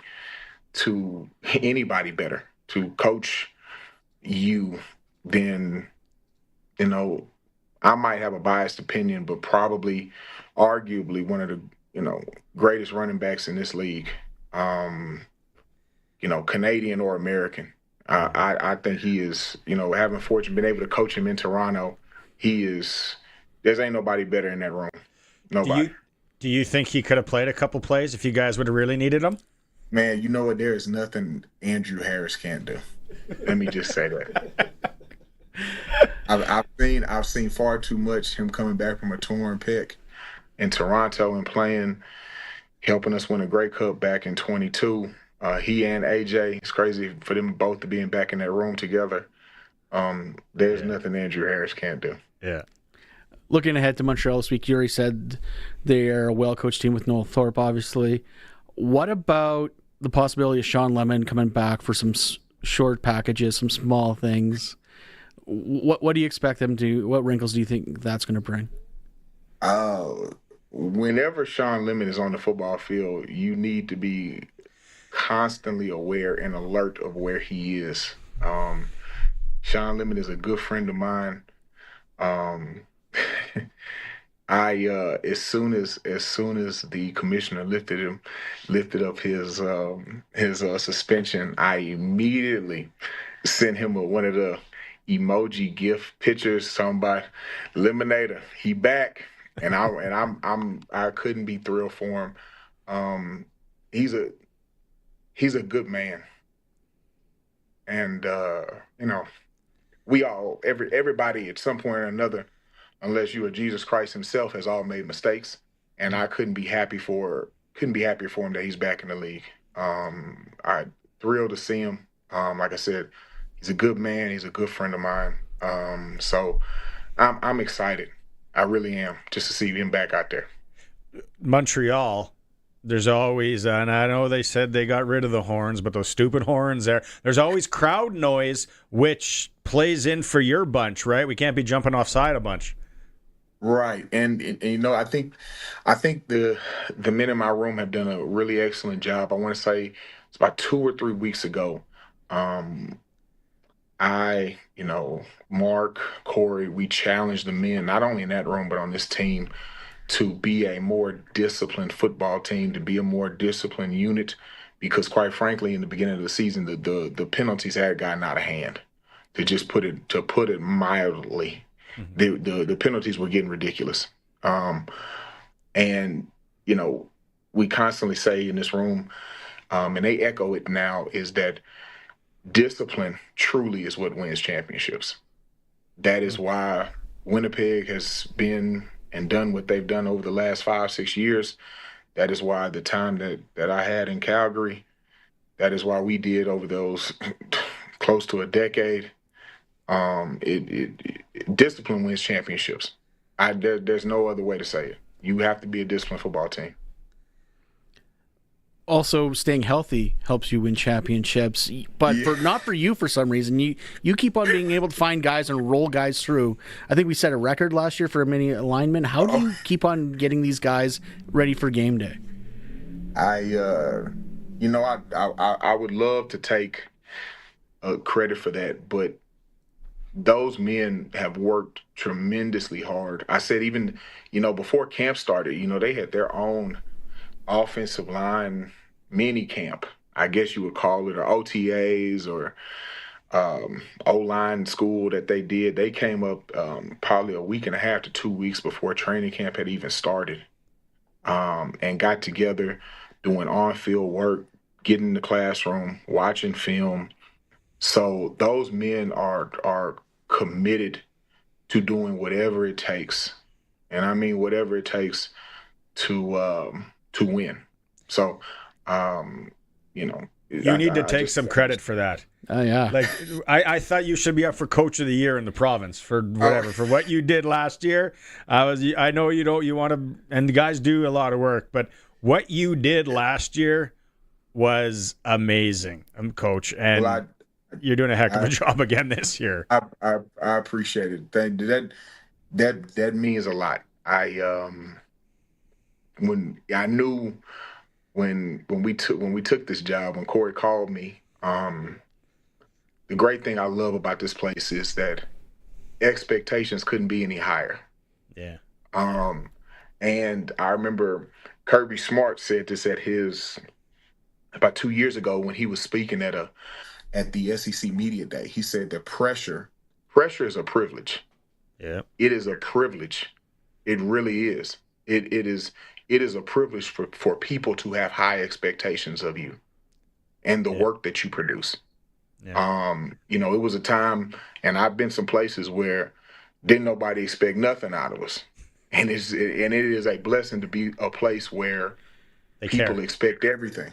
Exactly. And, and to be able to find a way to deliver that's what, winning here is just different. Winning here is different. Do you ever look up at the stadium and go, they've only won it 4 times? Yeah, well, I asked Andrew Harrison the other day because he was on and he's got how many does he have on his own? And then he's like, and I was like, and he's like, yeah, no, I had no idea they only won it 4 times. A lot, and it's 6, maybe. Yeah, and I've been very blessed to be, to win one in Calgary as a player, to win one in Toronto as a coach. But maybe that's what it is that, and I really believe this, fellas, that winning here is different. Yeah. And please make no mistake, I love Calgary. I love my time there, the time that I spent, the friends that I have, my lifelong friends. The coaches that I was fortunate to play for. But winning here is different. Yeah. It's different. It just, and I don't know any other way to say it. It's just different here. So, and it's awesome. But I will say this, when I walk into that stadium every day and I look up and I realize this is where I get to work every day. Yeah. It's amazing. It is amazing. What do you got? You going to go? I just wanted him to compare Calgary's offices to the ones that are at Mosaic. It's an Atco trailer. Yeah. Oh, it is. You complete the fifth on that one if you want. You complete the fifth on that one. You don't need to actually answer that one. I know. I just wanted the reaction. That's all I need. I got a football question for you that's kind of going around. There's a guy, played down south, cup of coffee in Kansas City. And you know the Canadian game so well. That yard, that's got to be given, right? On the line. Right. Who's got the bigger advantage there? I would say it's a couple of things. I would think that run game wise, it's tougher, the yard off the ball, because the defense has the ability to move and adjust. But the crazy thing is, fellas, it's an adjustment. One of the biggest things that the American guys have when they come up here is the contact doesn't happen right then. Yeah. So they have to it's hard for younger American players because they're moving so fast, because they're expecting that guy to be right there up on them, right there when the ball is snapped, but they're not. So they have to train themselves, and the punch timing. Once you get used to it, I think the pass protection helps the yard off the ball. But the run game was extremely tough for me when I came into the league in 2010. It was tough because I was used to really going off the ball right now, contact right then, and it wasn't happening. And they were moving, and I was in a bad position, and it was just, it's an adjustment. It really is. It really is. So, okay, one more just football one for you, and I got to get your take. What did you think? I'm sure if you didn't watch the game last night, you would have seen it on social media today. What do you think of that interception by Robert Carter Jr. last night from BC? Oh, that was one of the most incredible catches I've ever seen. Like, people, everybody talks about the Odell Beckham catch when he was with the Giants down in the end zone. But that catch, I've never seen anything like that in a DB. That's insane. Like, that's incredible. They put you at DB because you can't catch, not because you can make one hand stabs like that. Yeah, apparently I think the same kid, he's done that before though. In college last year. Yeah. They had a clip in college, right? Yep. Yeah, here it is right here. If you're watching the stream. Yeah. We couldn't even make those in video game, Coach. Back in the day. Like, I don't know if anybody, people, I hope your fans are listening, people tuning in. That is incredible what you're watching. You may never see another one of those catches in a lifetime. That's incredible. Yeah. Like, it's incredible. So, yeah, it's amazing. You're a Colorado guy. We had you on last year. We talked about that. Unfortunate news. Sounds like Deion Sanders, because of health issues, going to step down in Colorado. Any thoughts on that? With health, that's all you really have is time. Time is the most valuable commodity we have. You can always make money. You can always buy stuff. You can always travel, but you can never make time. Like, you can't create more time. So health is the number one thing. If he has I don't know how many children he has. I know he's got grandchildren. Man, you got to do whatever it is that you got to do to watch your children grow up, to hold your grandkids. You can't get time back. Yeah. That's all I just say it like that. You cannot get time back. Well said. All right, Coach. Thanks for making some time today on a busy Monday as you guys get set for Montreal. Absolutely. Appreciate you 1-0 this week, right? Yes, sir. 1-0. All right. 1-0. Have a good week. Y'all take care, fellas. Thank you very much. Right on. Thank you. Thank you. Our offensive line coach, who last year should have won some sort of award. Oh, Citizen of the Year. Do they still do that award in Saskatchewan? I think every episode we were starting a campaign to get him a blank check. Like, whatever you want, just write it down and stay here forever. Guys from the defense coming over and playing and doing a heck of a job. Yeah, Coach Edwin Harrison. Awesome to have him on. And our coach's show is for Regina Steelcraft Doors, made in Western Canada, for Western Canada, and the Rough Rider Foundation and their 50-50, which is another big one this week coming up here. We'll have more on that in a bit. It is the Sports Cage. We'll come back with our Clutch Performer. We're streaming at sportscage.com. It's time to bring the energy, throw on your green, pack the stands, and get loud. Because this isn't just a game. It's Regina Rams football. Come cheer on the Rams all season long, and let's show the visiting team why Regina is the best city to catch a game. Family-friendly, affordable, and packed with fun in-game entertainment, giveaways, and of course hard-hitting, action-packed football. Season tickets are on sale now at reginarams.com. It's football time. Go Rams. So since that little ding on my car last week, I don't know where to take it. I don't even know. That's easy. Take it to Regina Motor Products. Who said that? I did. Down here, on Carry the Tire. Regina Motor Products Chevrolet Collision Center and SGI accredited auto body repair is a full-service collision and body shop that works on all makes and models. Just submit your claim to SGI and set an appointment to get your appraisal done. Easy. I bet you're tired after saying all that. South at Highway 1 and 6, Albert Street. RMPChevrolet.com. YAC Auction has the equipment that you need for your farm. Bid on a great selection of farm equipment July 24th to the 29th, including tractors like a Versatile 375 4-wheel drive, Claws 810 front wheel assist, Claws 840 front wheel assist, and a Massey 8670 front wheel assist tractor. There's skid steers, augers, sprayers, and a whole bunch more. Check it out online, yacauctions.com. Call us for more information, 306-782-5999, or come to the yard. We're just 4 miles east of Yorkton on Highway 10. Hey, we're Harvard Media. A few times a year, we love to get together with our favorite businesses and throw a good old-fashioned classic auction. There's nothing like waiting until the last minute, battling out other bidders, and claiming your prize. We're looking for businesses to join up for our next one. All we need from you is an experience, service, or item like a gift card. In return, we'll serve you up a top-tier ad campaign. No cash needed. This is a trade deal. Check out harvardmedia.com for info.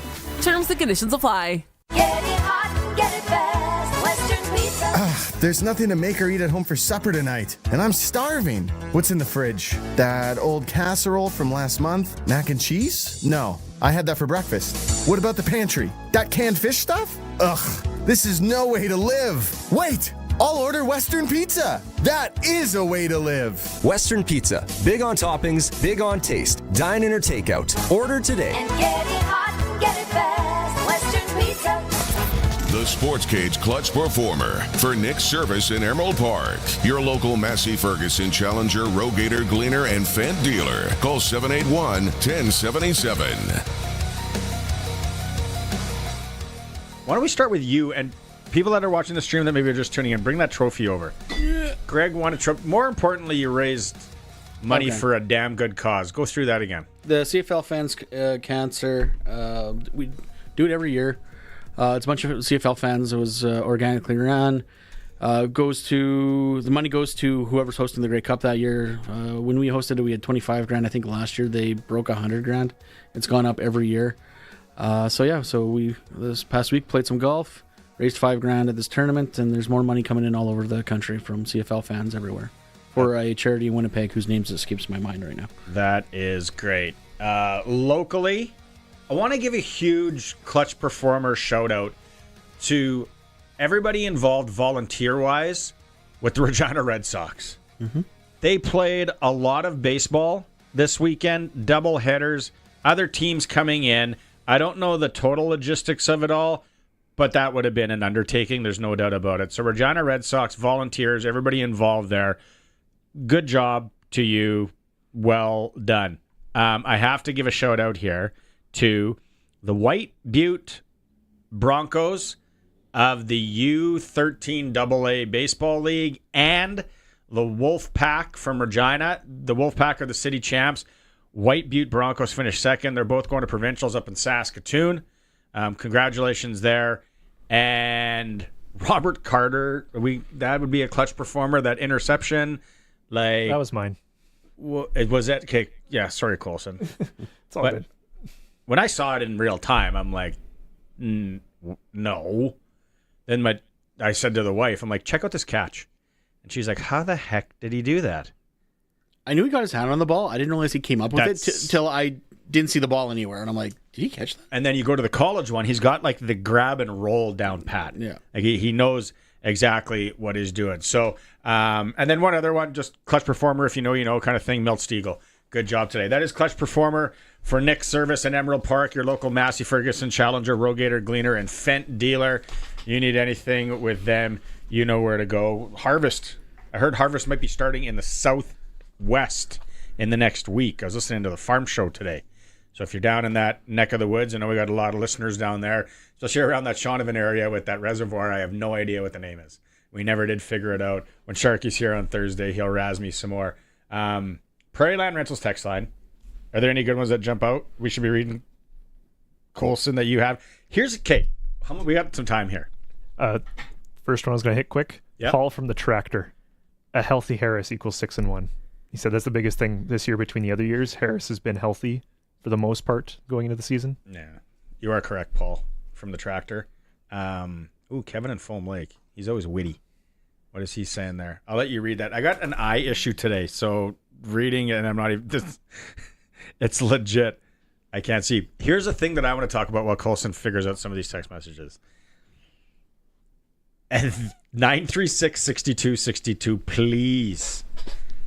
Can we not figure out a better way to get out of Mosaic Stadium and the real parking lots than what we currently have?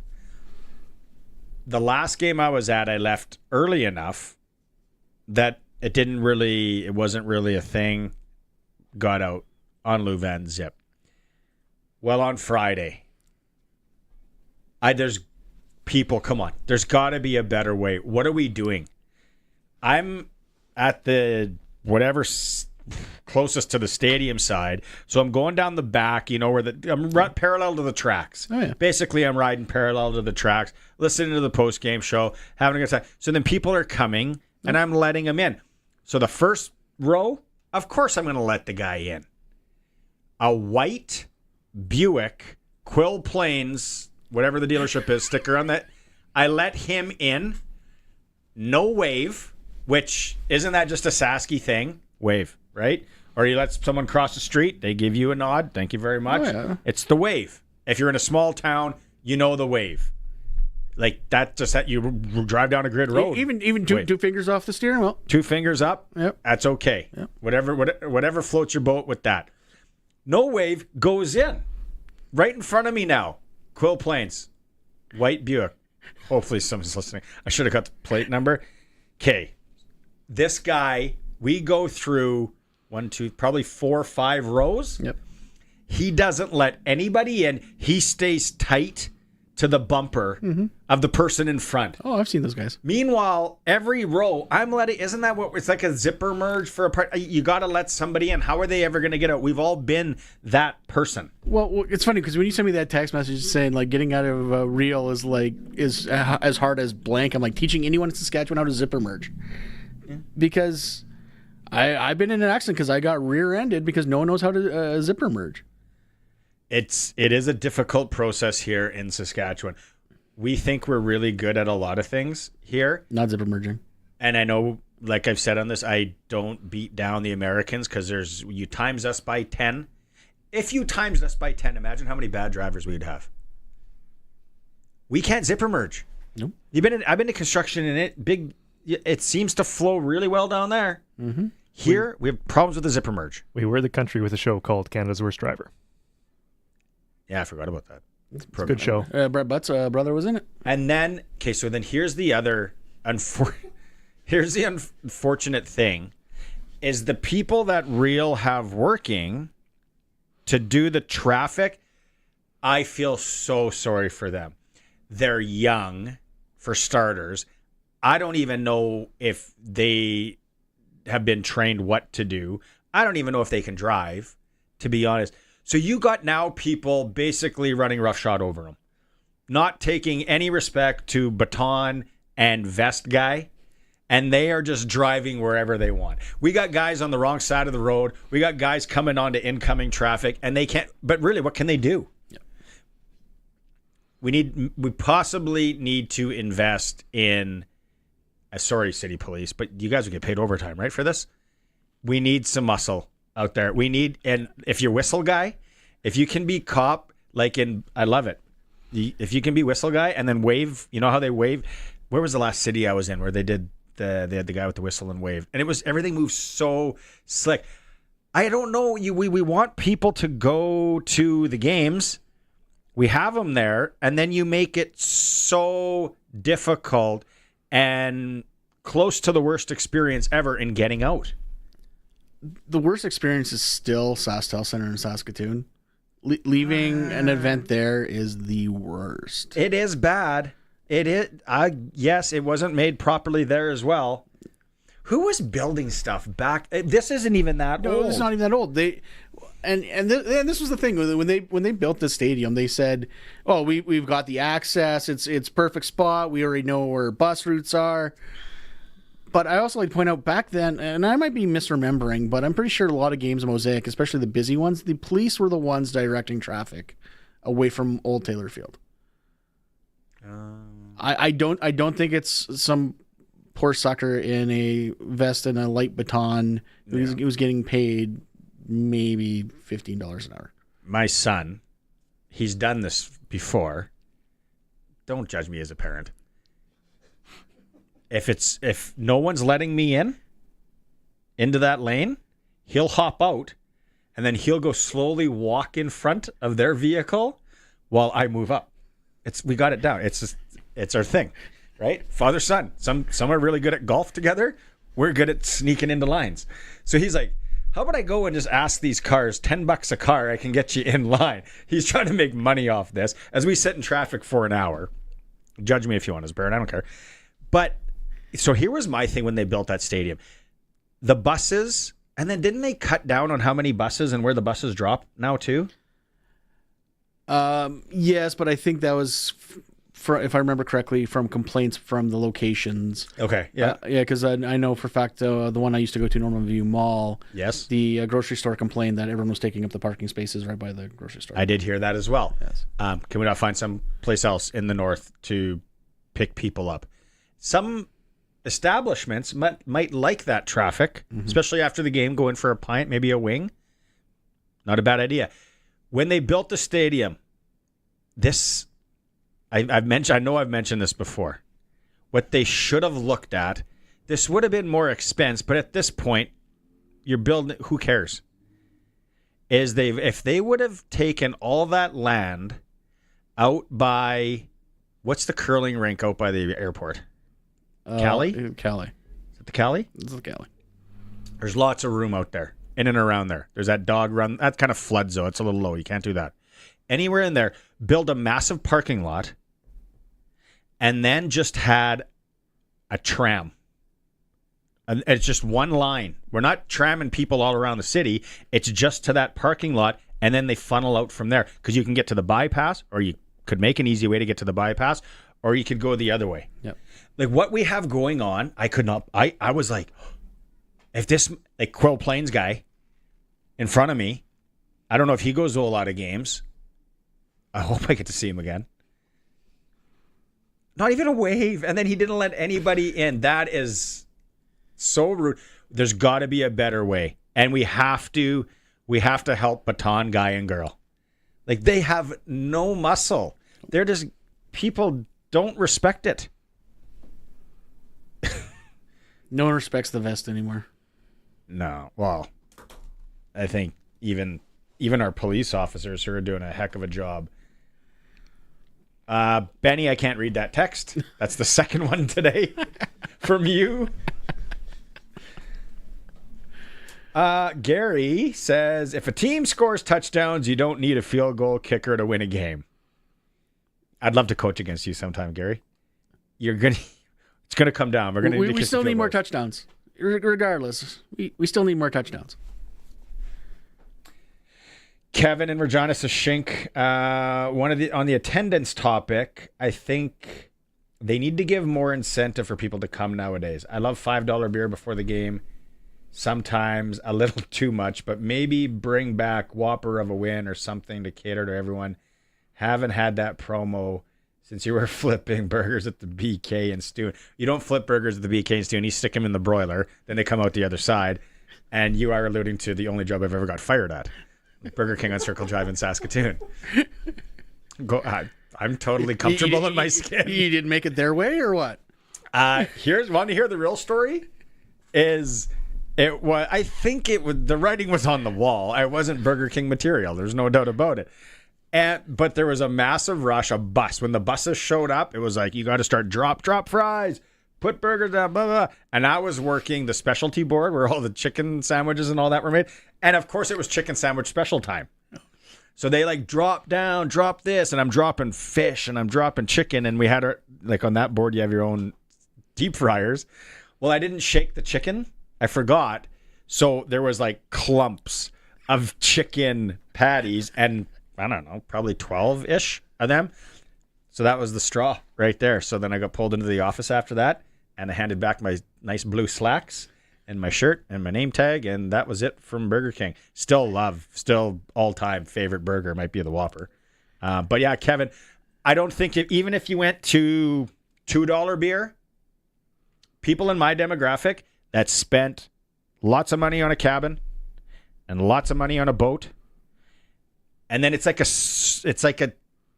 a group thing, right? It's like, no, we're going out to so-and-so's cabin this week. We're going out there. And it was a beautiful night. Beautiful night. How many of those do we get in a year in Saskatchewan? Under 40? Yeah, not enough anywhere, but yeah. And on the weekend. Without smoke. You'll get them on a Wednesday, not on a Saturday, Sunday. And that's like, it's not, I'm not saying anything bad about anything. It is just where we are as a society. And back in the early 2000s, there was never this many people that were cabin people, boat people. Now they go. Well, football doesn't stop. Well, and also if you want to look at it this way, the presentation has changed quite a bit too. Everyone's got now a satellite dish or whatever with a high definition TV. Back then, you can only listen to it on the Mighty 620 when you're out at the lake. Yeah. No, there's a lot of different, and then don't even get me started on the kids thing, because go online tonight and just read up that the NFL is losing the young viewers. It's just how it's going to be. You're not going to get kids to go and watch anything for 3 hours. Nope. Like, not even a movie. None of that. You can do this. At least someone's talking about the league. Call me in 12 months and show me the data. Not going to change anything. It's not. And if you're talking about the league, would you go to a restaurant that I said, or would you get someone to do your taxes that I said, amateur? They are an amateur and they're garbage. Would you go, I'm going to go to that guy or girl. They're going to do my taxes. No, you wouldn't. So not all publicity is good publicity. Am I making any sense? Do you get what I mean? I'm picking up what you're putting down. Okay, good. I'm combining what you're swathing. Colson like that. That's Colson in the background. Colson, do you want to give the pick the score? I got to read some of these text messages. If you're not going to, you can do the pick the score. Okay. Yeah, we're doing pick the score today. Sastel's pick the score. You guys know the drill. Text in what you think the score is going to be of the August 2nd game when we're in Montreal. I just need your name and your number, and then I'll spin a wheel, pick one of you. If you get picked, you'll get tickets to our next home game. If your score is the closest to the actual score, you can win a $200 Sastel gift card. I heard we're also giving away some baseball tickets. Yeah, I can read that quickly here too. Baseball Canada Men's National Championships coming to Regina August 21st to 24th at Curry Field and Optimus Park in Regina. 10 teams taking part from across the country. Full details at reginatrappers.ca. We got a pair of tickets to that. If you like your hardball, this is really good baseball. Canadian Men's National Championships. We have a pair of tickets. I say these for the full event. If they're not, someone here will initial them. They're tournament passes. Pair of tickets. It's coming up August 21st, 24th. If you go to watch some of the best men's baseball in Canada, a lot of these guys played pro too, because there's no age cap. All the details at reginatrappers.ca. We're going to be giving away tickets every show. Gerald's going to debate me. Sorry, don't agree with you. Stadium is in a perfect place. Exit in all directions. Saskatoon rink is a nightmare to exit from. Gerald, next game, hop in my truckster and let's figure this out. Because where I was, the only easy way would have been me to go through the fence and over the tracks. And I would have ended up by the lawn bowling facility. And I would have been in a lot of trouble. That was the easiest way for me to get out. I couldn't go the other way because the stadium's there and it's blocked off. So I just had to wait in traffic. So, and Gerald maybe is on the other side. Maybe there's like a funky way on the other way, an easier way to get out. So where I was, I needed to be airlifted out, or I had to go through a fence or wait the hour. Georgie Porgy. We got a break already? Read Georgie Porgy. Was home in Cadillac this past weekend, home of Jesse LaSalle. The dam by Shaunavon that Barney's talking about is referenced Duncarron Dam or Ferguson Bay by Simi, maybe. Yes, that is, George. Georgie, you got it right. That's what it's called. Duncarron Dam. Near Simi, Saskatchewan. Does he get the baseball tickets? If he wants to go watch baseball, we'll figure out a way for Georgia to get in to watch some baseball. It's a Sports Cage. We are streaming at sportscage.com and we're on 620 CKRM. Farmery Consignments in Kamsack has just lowered the prices on low-hour, late-model John Deere four-wheel drive tractors. Even more. Choose from two 2023 9R 640s, 203 hours to 296 hours, and you can now buy it for $725,000 and $729,000. Buy at below wholesale prices. All tractors carry John Deere warranty and are in new condition. See Farmery in Kamsack or call 306-542-2000. The Regina Rams have been a football club since 1954, a team built on grit, pride, and tradition. With 70 seasons under their belt, the Rams' legacy runs deep, impacting thousands of fans, players, coaches, and families. You don't have to go far to find someone who has a connection to the team, a memory, a moment, and a story to tell. Join us for the Rams' 71st season. Whether it's your first game or your 100th, this year's story is still being written. Get your game tickets today at reginarams.com. It's football time. Go Rams. If you've got a Steelcraft garage door, you've got a door with parts manufactured and assembled right here in Canada. A door with better insulation and seal, plus a warranty you're probably never going to use. And if you don't have a Steelcraft garage door, you should get one. Don't just hang a door, install a Steelcraft. Turn curb appeal into curb envy. Steelcraft door, Steelcraft door, Steelcraft door. We offer more. Steel-craft.ca. Dan from Croft Electric tells us why it's worth it to have your farm's electrical done right. You don't go to the cheapest eye doctor. You want to go to one that's going to make sure that the product and whatever you need is done right. So that's what you may have to pay a little extra to get us there, but we'll make sure that whatever your electrical project is, Croft Electric will make sure it's done right. Croft Electric. We believe we'd be the right choice for you. CroftElectric.com. When you shop at Sherwood Co-op, you're contributing to your community, while building equity and putting money back in your pocket. Others may claim to be local, but Sherwood Co-op is truly local. Rooted in your community for over 90 years. They're a proud Saskatchewan company who continue to support hundreds of community organizations each year. Like the Neonatal Intensive Care Unit at the Regina General Hospital and the Cancer Foundation of Saskatchewan. We are members. We are owners. We are Sherwood Co-op. 620 CKRM and Sherwood Co-op are proud to present Blue Rodeo at the Queen City X this upcoming Wednesday, July 30th. The concert kicks off at 8:30 in Confederation Park. Get your tickets at queencityx.ca. Take in all of the fun at Wawota Heritage Days, Saturday, August 2nd. Pancake breakfast, parade, Little Buckers Rodeo Series, Saddle Ridge Petting Zoo, and more. The cabaret features live music from the country band. Full details on the Wawota Heritage Days Facebook page. And the Strongman competition and cabaret in Lemberg is Saturday, August 9th at 1 p.m. Plenty of Strongman events, and you can participate in competitions. The cabaret in the rink features supper from 4:30 to 7 and the Igniters Band. For more information, visit 620ckrm.com. It's time for the Sports Ticker, brought to you by Extreme Hockey and Sports, Regina's locally owned one-stop hockey shop, proudly serving and supporting the community we live in. Saskatchewan Roughriders were off today. They will continue things tomorrow. We're going to find out more on the injuries from Friday of Sam Emelis, Lake Corte Moore, and Aubrey Miller Jr., the Riders in Montreal on Saturday. Western Canadian Baseball League, one game in the East tonight. Swift Currents traveling into Medicine Hat. Playoff entries have been solidified in the East. Saskatoon's going to finish first, Medicine Hat second. Regina, Moose Jaw are going to jostle for third and fourth. Major League Baseball tonight.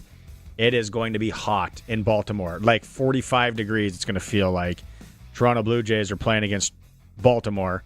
It's a 4-gamer, game one. The Jays took 3 of 4 from the Tigers on the weekend. Sportscage.com poll today. How did you greet Cody Fajardo on his return to Mosaic Stadium? You can vote at sportscage.com, a chance to win some tickets there as well. In hour two, it is for our friends at Extreme Hockey and Sport in Regina. The Bauer Flylight gear is in. Kids are going crazy for it, and they're stocked up. Get in there. They're the local shop that's always supporting local Extreme Hockey and Sport. Hour three is up in a few minutes, and it is going to start with Darian Durant, and we got to get to a bunch of your texts. It is a Sports Cage, streaming at sportscage.com and on the home of the Riders, 620 CKRM.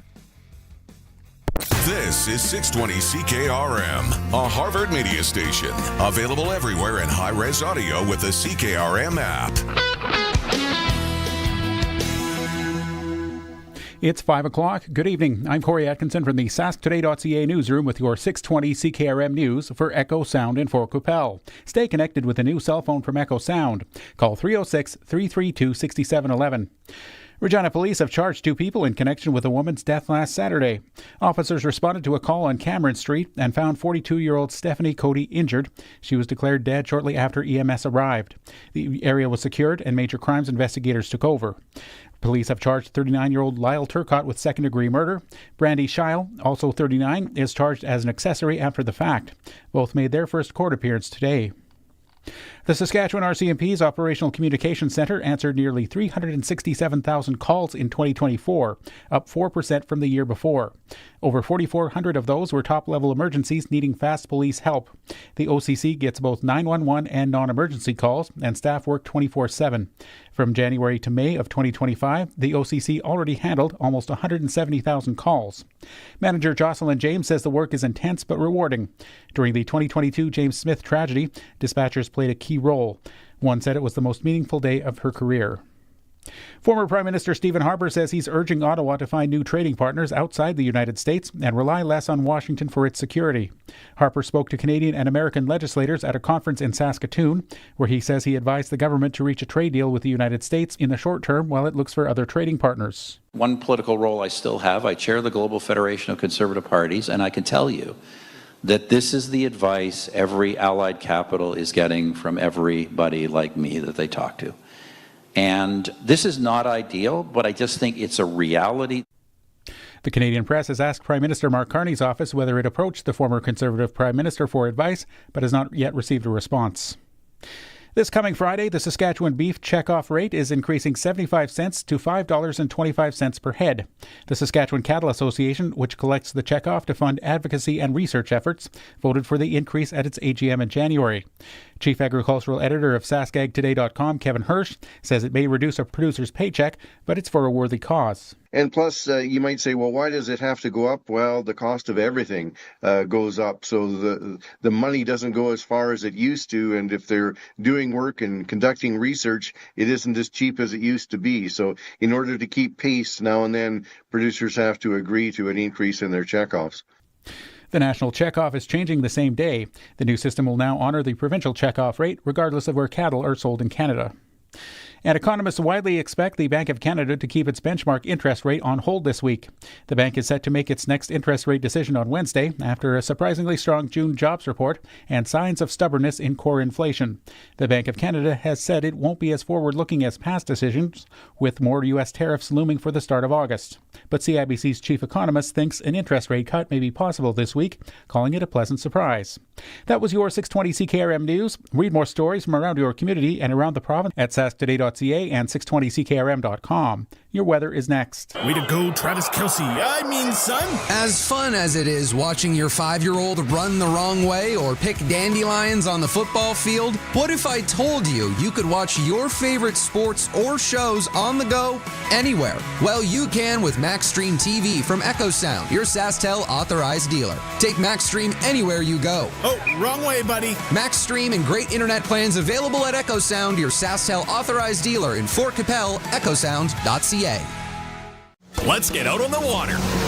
Now is the best time of year to buy a boat or pontoon at Kevin's Marine. Cast a line in a Lund fishing boat. Take the family out on a Four Winds boat. Or head out on a pontoon by Harris or Crest. Powered by Mercury Motors at the lowest prices of the year. There are manufacturer's rebates, dealer discounts, and low payment financing on a great selection of boats and pontoons. Plus Shoremaster aluminum docks and lifts. Kevin's Marine in Fort Qu'Appelle. Enjoy your summer. Get out on the water.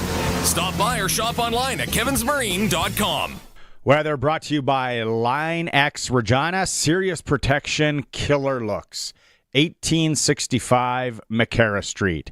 And Croft Electric, 27 years of trusted, reliable home, farm, and commercial service for all your electrical needs.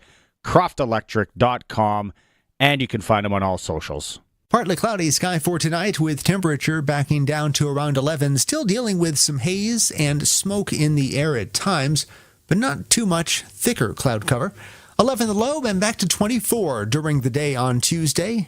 Hazy sunshine as it's filtered through some of the smoke. Temperature 24 the high, down to 10 Tuesday night. Partly cloudy sky, light wind through this stretch too. As high as 10 to 20 most of the time. It's on the lower side of that, near 10. And we're at 25 on Wednesday with a mostly sunny sky persisting. The end of this week is pretty much the same as the beginning, though a little bit of extra cloud cover may mix in each afternoon, and temperatures very slowly notch upward. We'll continue to tack on a degree or so a day. That gets us above normal, though, by Thursday. Mostly sunny with a high of 26. And mostly sunny on Friday, 27. Very slight chance of a shower flaring up during the afternoon on Friday. With your 620 CKRM weather forecast, I'm Precision Weather Meteorologist Phil Spivak. Croft Electric. You've probably heard of us because we've been around for over 27 years. We do commercial and residential work? Yes. We do permanent holiday lighting? Yes. We do cabins? Yes. And farms? Yes and yes. We're an authorized Generac generator dealer. We are a full-service electrical company with the experience and the people to service all of your electrical needs. We are Croft Electric. We will be here when you need us. Do it right, do it once. Follow us on all social and call 306-586-1333 to book. When you want the best for your truck, you want Line-X. Your truck has withstood the harshest elements Saskatchewan has thrown at it. Rocks, gravel, rain, sleet, and snow, and left with no chips, no rust. Line-X protective coating keeps your truck's bed liners, rocker panels, and bumpers looking like brand new. Don't settle for Brand X. Go with Line-X. It's serious protection. Come see why everybody loves taking their truck to Line-X Regina for their rocker panels, bumpers, and more. Line-X. Make your truck complete. 1865 McCarra Street. Broadcasting from Century Studios in downtown Regina, Harvard Media presents The Sportscage, where Saskatchewan comes to talk local sports. Brought to you by Kellen Solar, installing solar in residential and commercial buildings for 35 years. Local and trusted. Kellen Solar. Visit kellensolar.com.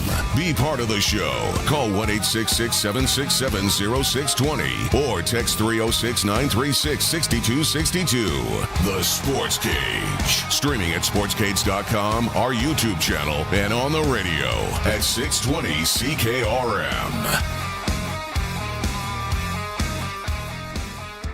Welcome back. The parking and getting out of real topic is stirring it up a little bit on the Prairie Land Rentals text line. You are free to send in a text, 936-6262. I think YouTube's buzzing as well with people commenting. Someone commented, a Joe drops too many balls. If a Joe gets released by Indianapolis, we will welcome him with open arms. Oh, 100%.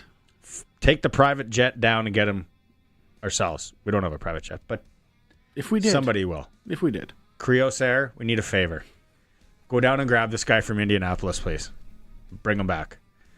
And then somebody mentioned in Fantus came back for Labor Day. Was it Labor Day? I didn't think it was. I thought it was after Labor Day, but it very could have. He was back for Labor Day, but had signed too late to play in Labor Day. Right, that's what it was. Yeah. Is that? I thought that seems a little early for the cuts and then to come back. Typically, NFL cuts are around the beginning of September. Maybe Labor Day was like the second, kind of that later week. Anyway. Keep them coming. 936-6262. If you like getting in and out of real or what you think about the Riders. There's some people thinking that we should sign their brother to come kick for the Riders. If there is an open tryout, Brandon's brother's going to show up. We know that. Lots of fun today, and we appreciate the engagement. We're giving away tickets to the Canadian Men's Baseball Championship coming to Curry Field in Optimus Park, August 21st and 24th. Some of the best baseball players in the country. 10 teams taking part. Full details at Regina Trappers. 2 weekend passes today. Colson is just going to pick from the wheel of winning. Also, we're playing SaskTel Pick the Score, which if you ever wanted to play SaskTel Pick the Score, because everyone's chiming in on other things, now's a good time to give us your score in Montreal, 936-6262.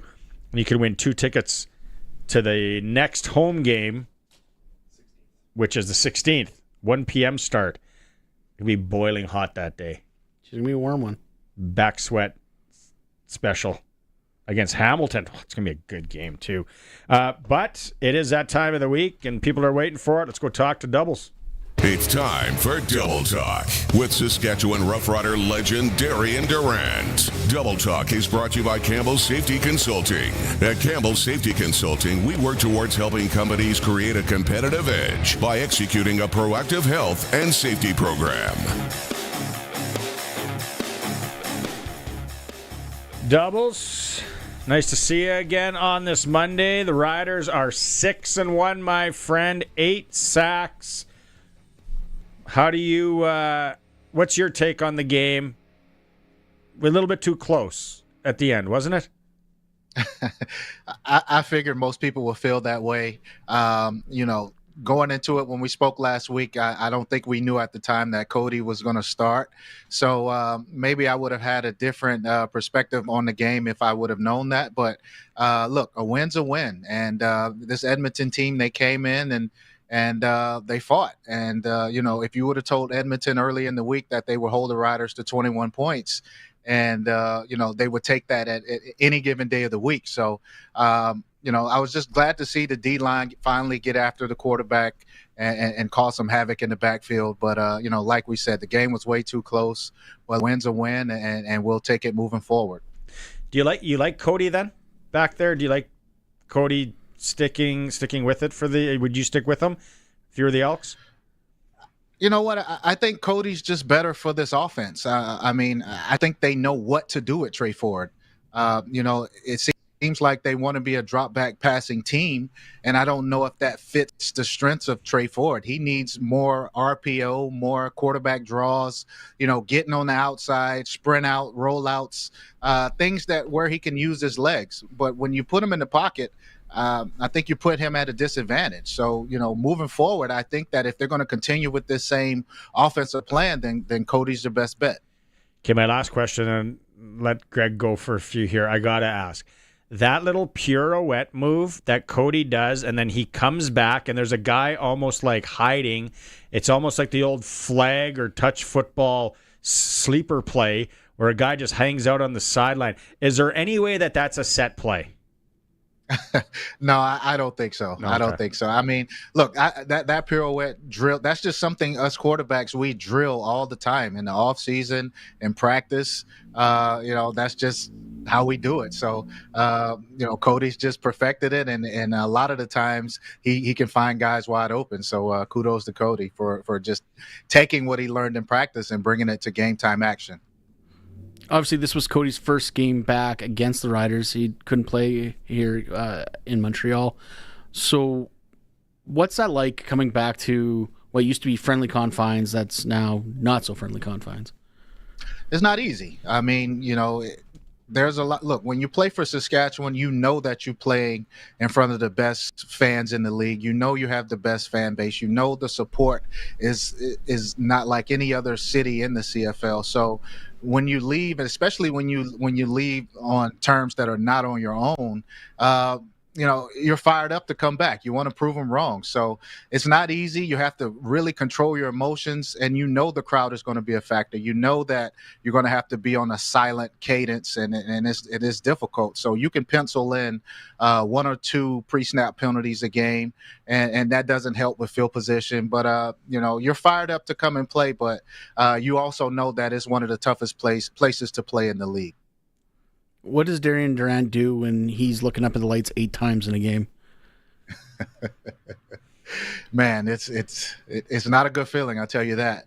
I'm that he would have liked for the running backs to get more than 4 or 5 carries as well. I think they became very predictable, and they relied on Cody to drop back way too much. And whenever a defensive line can just put their hand in the dirt and come after the passer and not have to worry about the run game, then this is what you're going to get. So you want to see some more balance, especially if you want to keep guys healthy. And it's not fun when you get planted that many times. I tell you that.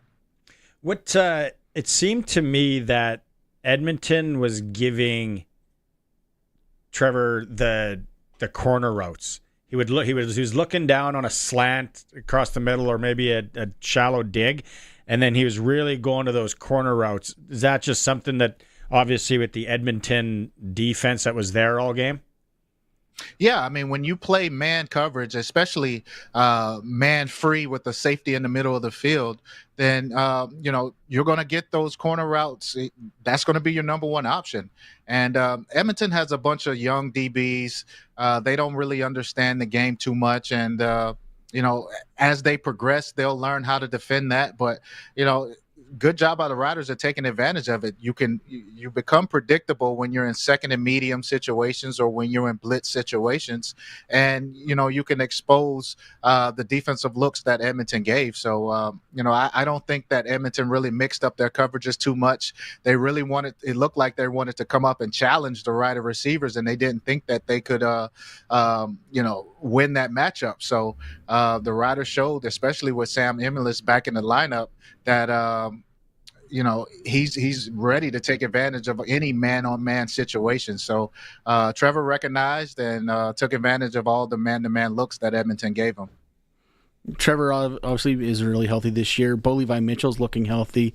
What are you thinking about Vernon Adams? Until he got knocked out of the game last week, has been playing very well. He barely got hit. That was really weird, though, right? Like he barely got hit in the head, but he was definitely dazed. Yeah, he definitely looked a little starry-eyed. What do you think of the quarterback play in the league so far this year? I think it's been. I mean, look at the upper echelon guys. They've been doing exactly what you expect them to do. They're leading their team up and down the field. With Hamilton's 0-2 start, I think they were kind of shaky, or fans were wondering, just like last year, they were writing Bo off a little bit early, but he's shown that, you give him some weapons and he can bounce back tremendously. I always felt like with Scott Milanovich, as your OC and your coach, that he's going to put you in good situations. So I've expected this from Bo. Nathan Rourke has been solid, VA's been solid, and Trevor has been Trevor. So, across the league, the guys have really, really been playing good football, and that's what you expect from a group of veteran guys. And again, it looks like possibly Samuel Emilus injured. We don't know. We'll get more on that tomorrow. But here we go again with not the revolving door, but the group of receivers. Who are we going to see? Tommy Neal. Are we going to see him step up? Are we going to see young Mims in the lineup now? Because it looks like Kean Schaefer-Baker's still out. I guess a wealth of receivers, Darian, for Trevor and the offense to kind of just keep doing what we're doing, pick it apart. There isn't that one guy, which is a massive benefit right now for what the Riders are facing. Absolutely. Depth is key. And, kudos to J.O. for making sure he has the receiver position stacked, because, when you have two key guys and two of the, some of the best guys in the league go down, and really you don't miss a beat. It's just a great situation. But, going on the road and the season is going to get tougher as we progress, and there's going to be some tough road games. You need these veteran guys like Schaefer-Baker and Sam Emilus in the lineup to be in these situations. And going into Montreal, you're going to be using some silent cadence. You're going to need some veteran guys who know how to time up the waggle and get into position against Noel Thorpe's zone defense. So it's going to be interesting to see how these young guys, how they react to a road game this week. At home, it's a little bit easier. You can get that extra time in the playbook the night before the game, the morning of the game. You can wake up and go to the stadium and get in your playbook a little bit. But when you're on the road, it's a totally different environment. So we'll see how they, stack up against this Montreal defense this week.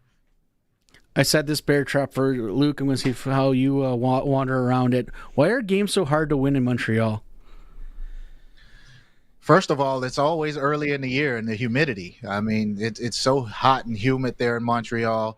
You have to factor in a cross-country flight as well.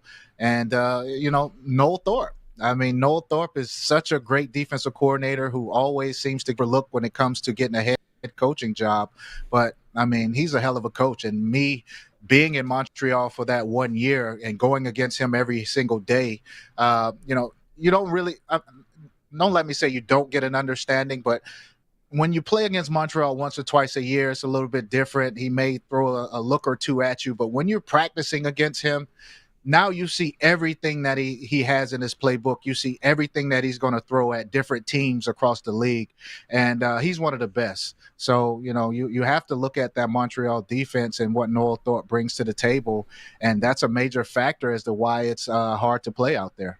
Why hasn't he gotten a shot yet? He seems to be always in the conversation for head coaching. He just hasn't gotten the call yet. Why is that?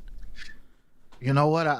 I wish I could answer that question. I would love to see him get a shot. I think he's a hell of a coach. I think he's shown or done more in his career than some head coaches across the league now. So it's a very good question. I wish I had the answer for it. But if he continues to do what he's doing, and that's just having success, his team is, I think, Montreal's second in the league in scoring defense. Year in and year out, he is one of the toughest defenses to go against. So I think sooner than later he'll get a shot, but I wish I had an answer for that. I have no idea why he hasn't gotten the opportunity.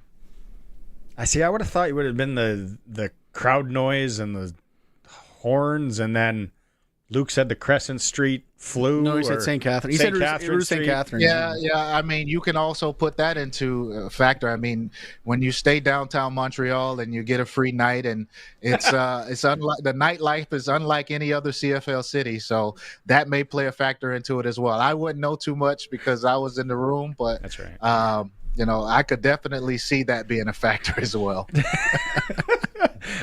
Dale in Melfort wants to know what Darian is seeing with Zach Collaros in Winnipeg. Man, Zach just can't seem to stay healthy. I don't know. Even in Toronto, I think he took a vicious hit from Odell Willis back in the day. And, sometimes when you get concussed and it's a serious concussion, it seems like the slightest hit just brings back those symptoms, right? So I just think that it may be a head injury from the past that just keeps getting aggravated. It keeps coming back because, when he leaves the game, he takes a shot, but it never looks to be a headshot. It never looks like it's, all that serious anyway. So I'm just thinking that, it just may be a situation where he's just has these lingering effects from previous injuries. And, look, these hits add up, and Zach's no spring chicken, man. He's been in the league a long time. He's taken some brutal hits in the past, and these things add up. So I think it's just a combination of everything. The past, he tries to rush back. I think he knows that he's the best shot for his team to win, and with the situation they're in, he can't take a lot of time off, man. I like Strevler, but I just don't think that he brings the same experience and the same intangibles to the table that Zach does. And this Winnipeg team knows that in order for them to win, they need Zach in a lineup. And sometimes I think they rush him back. Okay, what do you think? This is for me. What do you think about what Bo's doing in Hamilton, playing some of his best ball of his career? Man, I don't know why Winnipeg would even. I can't think of the receiver at the time. Kenny Lawler. I just don't understand, how you can let him go and let Hamilton get another weapon like Kenny Lawler, man. And these weapons that they have, Naaman Roosevelt, who is one of the good receivers in this league, is coaching those guys. You mix that in with Scott Milanovich, who is just one of the brightest offensive minds I've ever known.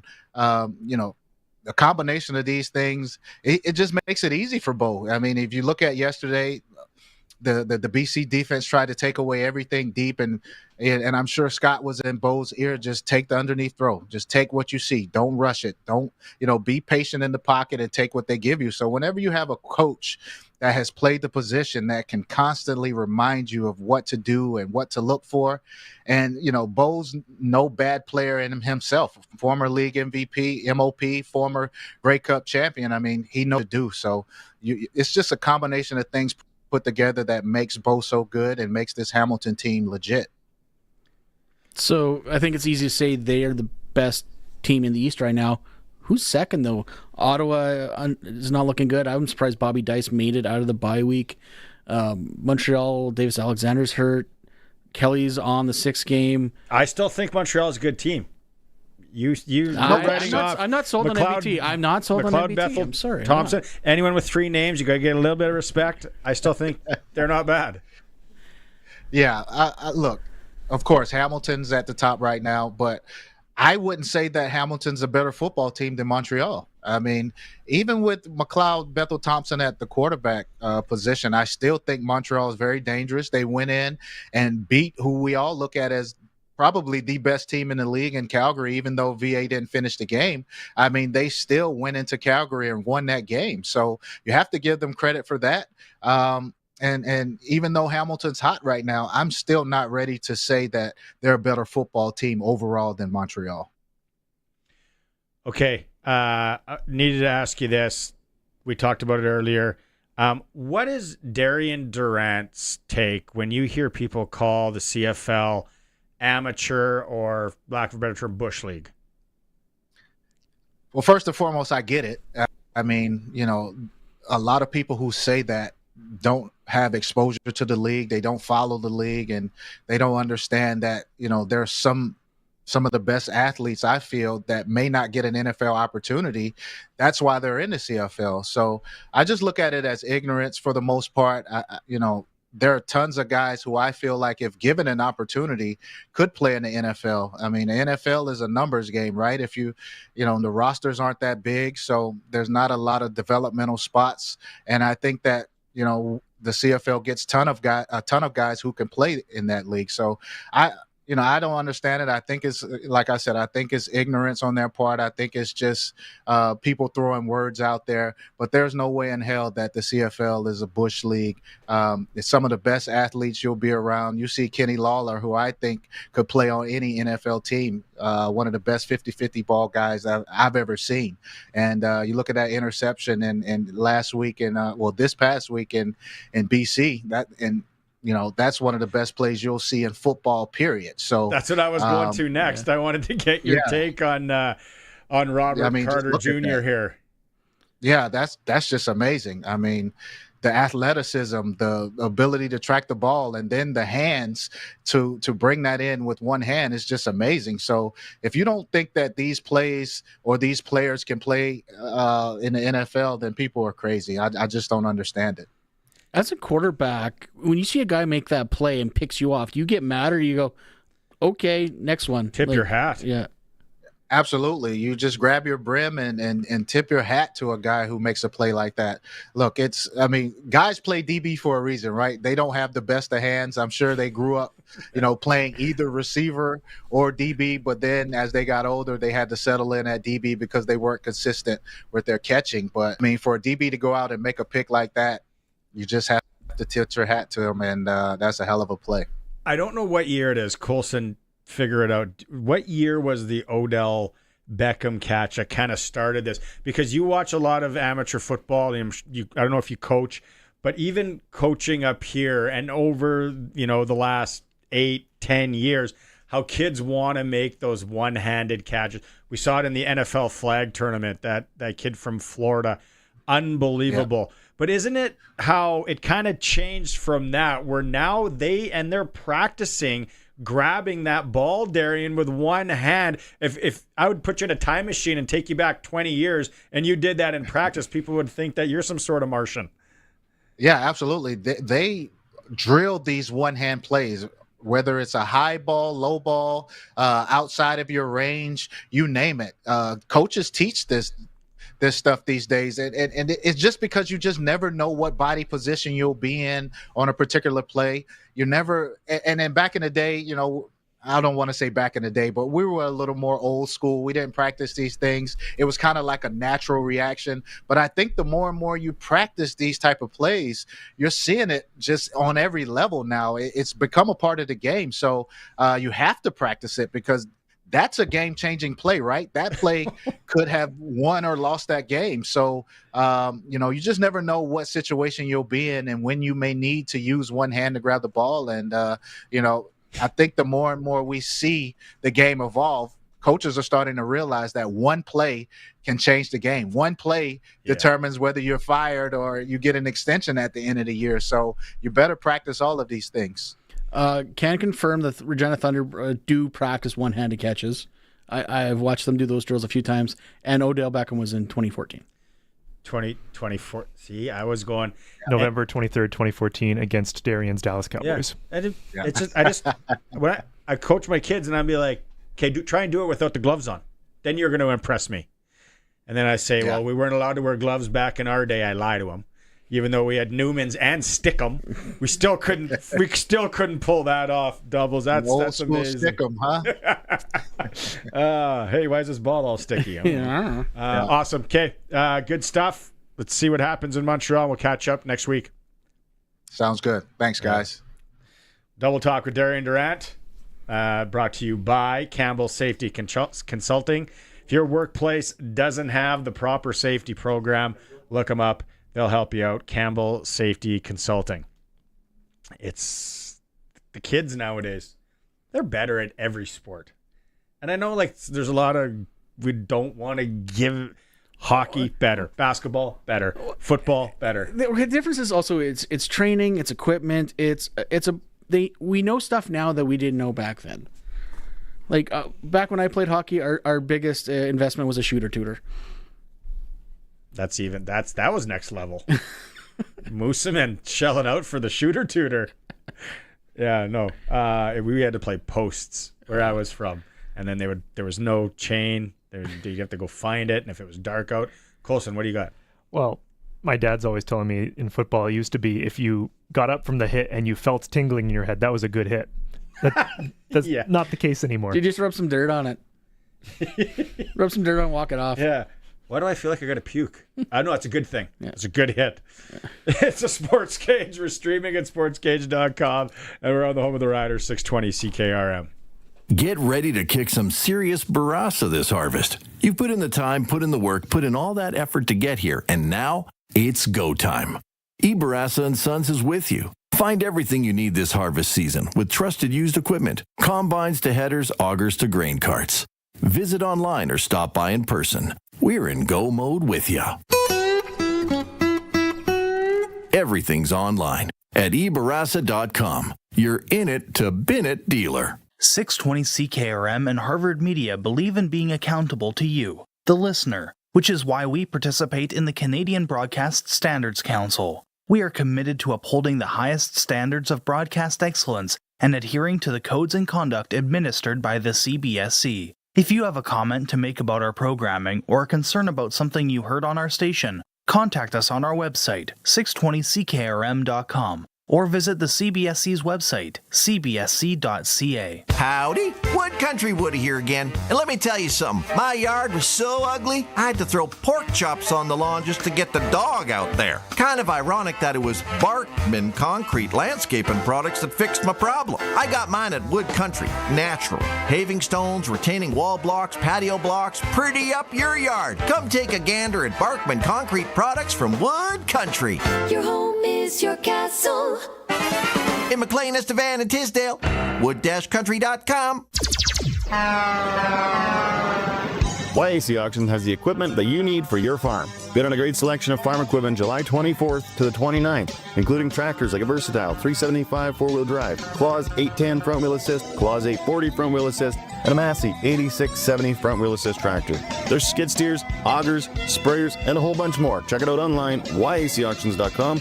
Call us for more information, 306-782-5999, or come to the yard. We're just 4 miles east of Yorkton on Highway 10. Hey, I just got Wi-Fi down here. Oh, just down there in the corner by your mouse hole in the wall? It's from Glasser's TV, your Saskatchewan authorized dealer. You should get it too. I do. My entire house here is blanketed in fast, reliable Wi-Fi while getting security and safety tools to help me manage my connected home. It covers all that space up there? It sure does. In fact, I have enough to cover your space down there too, if I wasn't planning on setting a trap for you. Oh. Contact Glasser's TV, your SaskTel authorized dealer in Moosomin today.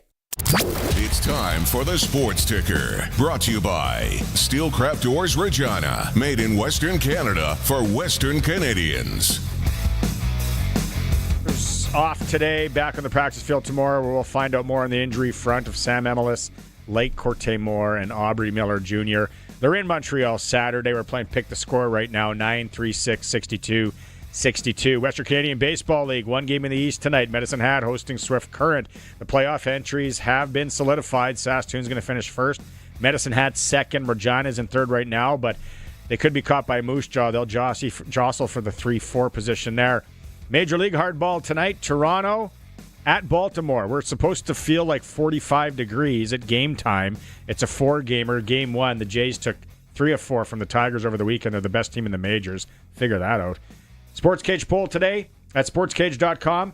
How did you greet Cody Fajardo on his return to Mosaic Stadium? Vote at sportscage.com. You got a chance to win Rider tickets. Sports Ticker in hour 3 is for Steelcraft Doors in Regina. Made in Western Canada for Western Canadians. They're now in their new 40,000 square foot location. If you need a garage door, they have it. Steelcraft Doors Regina. Okay, what text message do you want to go through first on the Prairie Land Rentals text line, Colson? You know what, Ron sent in a good one here. And this is, Ron also sent in last week a Hulk Hogan workout set. Nice. That was $1,493. It's still baffling. But, and this makes a lot of sense, and I think a lot of people out there will know this, but it's... When Coach Mace was talking about Logan Furland, he said that Logan spends as much time in the stadium as he does. I don't think most people know or understand how many hours coaches and players work in a week. It would be very interesting if you could do a segment about that, and perhaps fans would not be as critical and might feel embarrassed when they compare their own work schedule and conditions. Hardcore construction workers excluded. Any kind of work like that excluded. Yep. They're doing real work. When's that overpass going to be done, by the way, on Albert Street? While we're talking about that. But yeah, that's a great text, Ron. Prairie Land Rentals text line 936-6262. We got a number of pick the scores. Very rider heavy. Not as big as not the overs that I was expecting. Question which you might know, Greg. Did Matt Dominguez pull a midseason comeback around Labor Day too? Yes, came back from the Jets. That was around Labor Day, right? And same thing with Western Dressler, came back from KC shortly after September as well. That's one that I forgot. Dominguez, I remember. Dressler was with KC in 2014. Good one. What else we got, Colson? Parking, if you missed it and you want to comment on that. I was stuck in traffic. I just was asking, is there a better way to get people in and out? If you're parking in the real facility, it's not a secret. Things haven't been the greatest over there. So not surprising that it's hard to get out. Then they have the young baton/vest people, which no one are respecting. I don't agree with it. They're trying their best. You got guys... Big dually guy with his exhaust and truck nuts. Yeah. Truck nut guy is hopping curbs. My son's like, why? That guy can't go down that side of the road. He's only 14, doesn't even drive. And I'm like, but he is, because no one seems to stop him. I think we might need a little more muscle policia if they can be involved. 2 more comments on parking from, I think it's Charisse. Game going to the last minute, of course, means more people are going to stay past the 3-minute warning because, you want to see the finish. So there's a larger crowd from that. And apparently Albert Street heading south right at the lights at 11th Avenue was narrowed to a single lane this week too. Oh, wow. That would do it. Oh, wow. So, that's not going to help. White Buick from Quill Plains that I let in front of me, didn't even wave, and then didn't allow anybody else in for the rest of that 45 minutes. As my dad would say, shame on you. You know who you are. I don't think you're listening. Yeah, I must have borrowed that vehicle. That person obviously is from Manitoba. What's that? You mumbled there. I didn't catch that. Obviously, they borrowed the vehicle. They're from Manitoba. Ooh. It was a Sask plate. Borrowed the vehicle. Borrowed the vehicle. Oh, jerk store called. But somebody messaged that they need to keep things open longer. And then it would just maybe filter a little better, thin it out, so to speak. I agree with that. When I've gone into the Sportscage studio after a game and wanted to buy a beer for Wes or hang out with some people, it's like they're trying to push you out right away. Gotta get out. It's part of the experience. And the problem is they're going to say it's the union. And they got to work overtime, then they got to do it. So that's a whole other problem that somebody at Real can figure out. I think we should start with getting automobiles out of there in a more timely fashion and giving help to the people that are trying to direct traffic, but a large portion of people aren't respecting. The city's paying for it either way. It's just different budget lines because one it's the cops, one it's Real. Why is it the city or do the riders have to pay? I'm sure the riders have to chip in on it. It's their game day stuff. Yeah, they're renting the facility as a tenant, blah, blah, blah. So they're probably contributing to a part of it, but it's managed by Real, right? I'm going to go like Mexico. I got people with like machine guns. No one screws around. Tanks. I dare you, truck nut guy, to hop over that curb over there right now. Hey, it seems like things are on the straight and narrow over there. What was the one on YouTube comment? Justin R. from Florida. Got to be very hot down there right now. He says, I'm going to pass on pick the score. The last time, I don't need y'all saying the Florida man jinxed it because the last time he did, the Riders lost. Then he had the OBJ question. Random question. Mosaic is right next to the train tracks. Why isn't there a station next to the stadium? Because we aren't like the Americans. Yeah, it's not a subway or a C train or what you want to call it. This is an actual choo-choo. We're hauling cattle through Regina. Uranium, oil, potash. Why would you build a pipeline when you can just haul it on tracks everywhere? Another topic. I don't want to get into that with you. But there, you know what? I don't know. Does anyone out there work for CN or CP? Actually, what's the difference? I've always wondered. I play at the Royal Regina Golf Course. Lots of trains that go through. Is there a way to time it that you could, like, what's that mobile grain thing that used to be out in Aylesbury or one of those towns? Could we just get like a little short line action, like kind of to my tram out by the airport, which I thought would have been a great idea when they opened the stadium. You just have a one-track tram, and it just goes back and forth after events, which are just football games, at the stadium. Well, even if you extend it a little bit, you're down to the casino, right? And then you're in the heart of downtown too. So that's the whole the tram thing, right?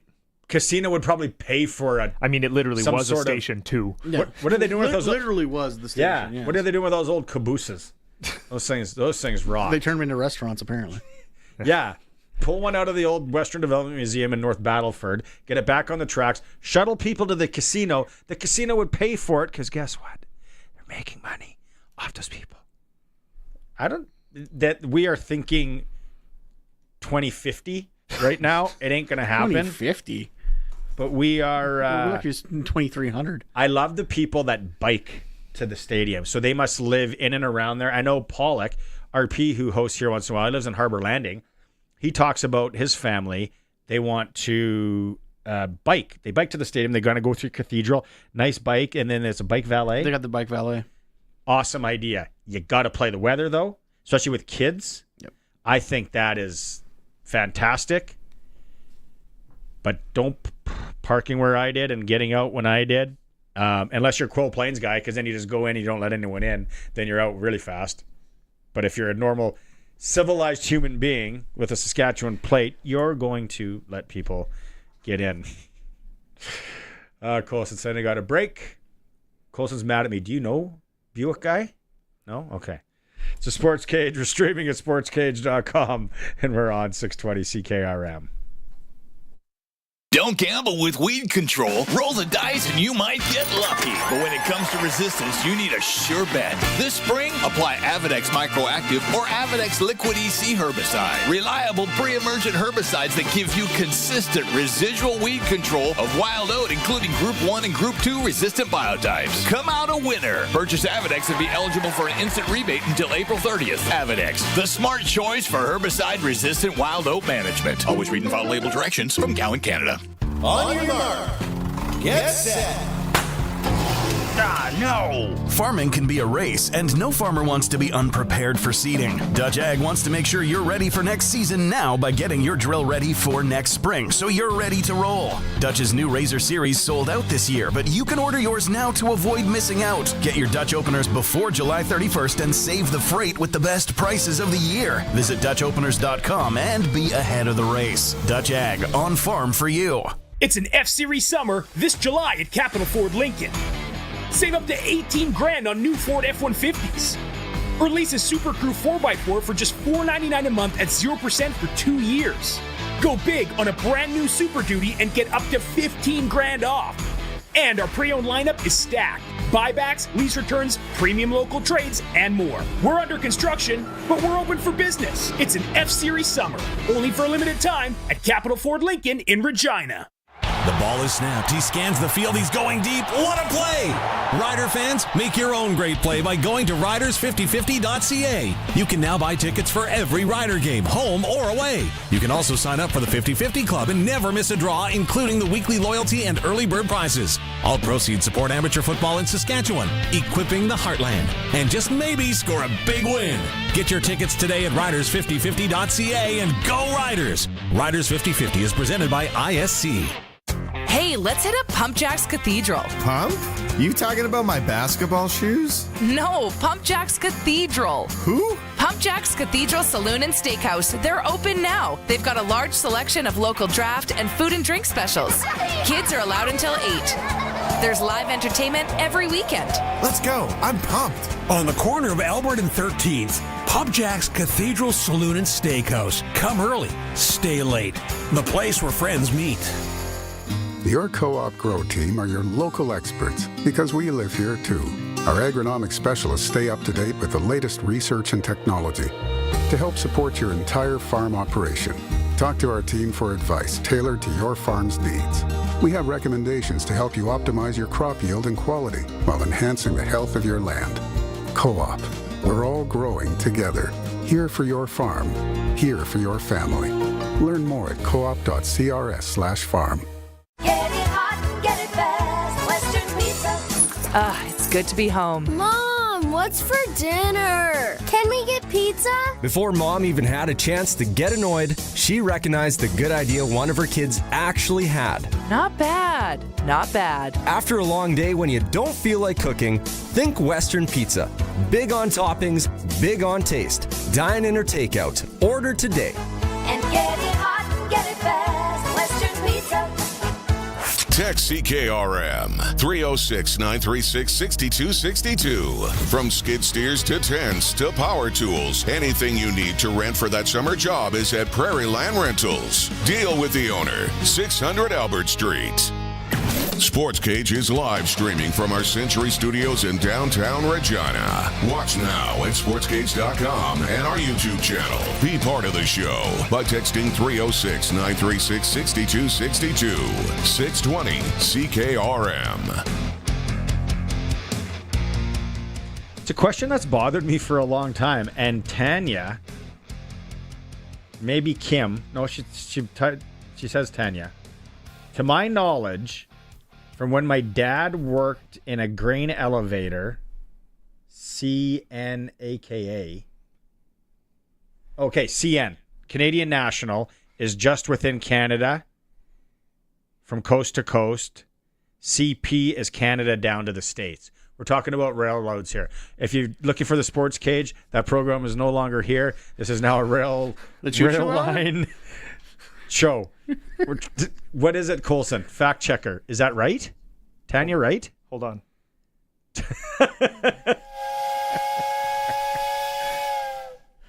I had to find my Thomas the Train whistle for Boutron Herdon. Anyways, I think she actually got it backwards. CN it used to be the one that was more into the States. They have a more extensive network across Canada.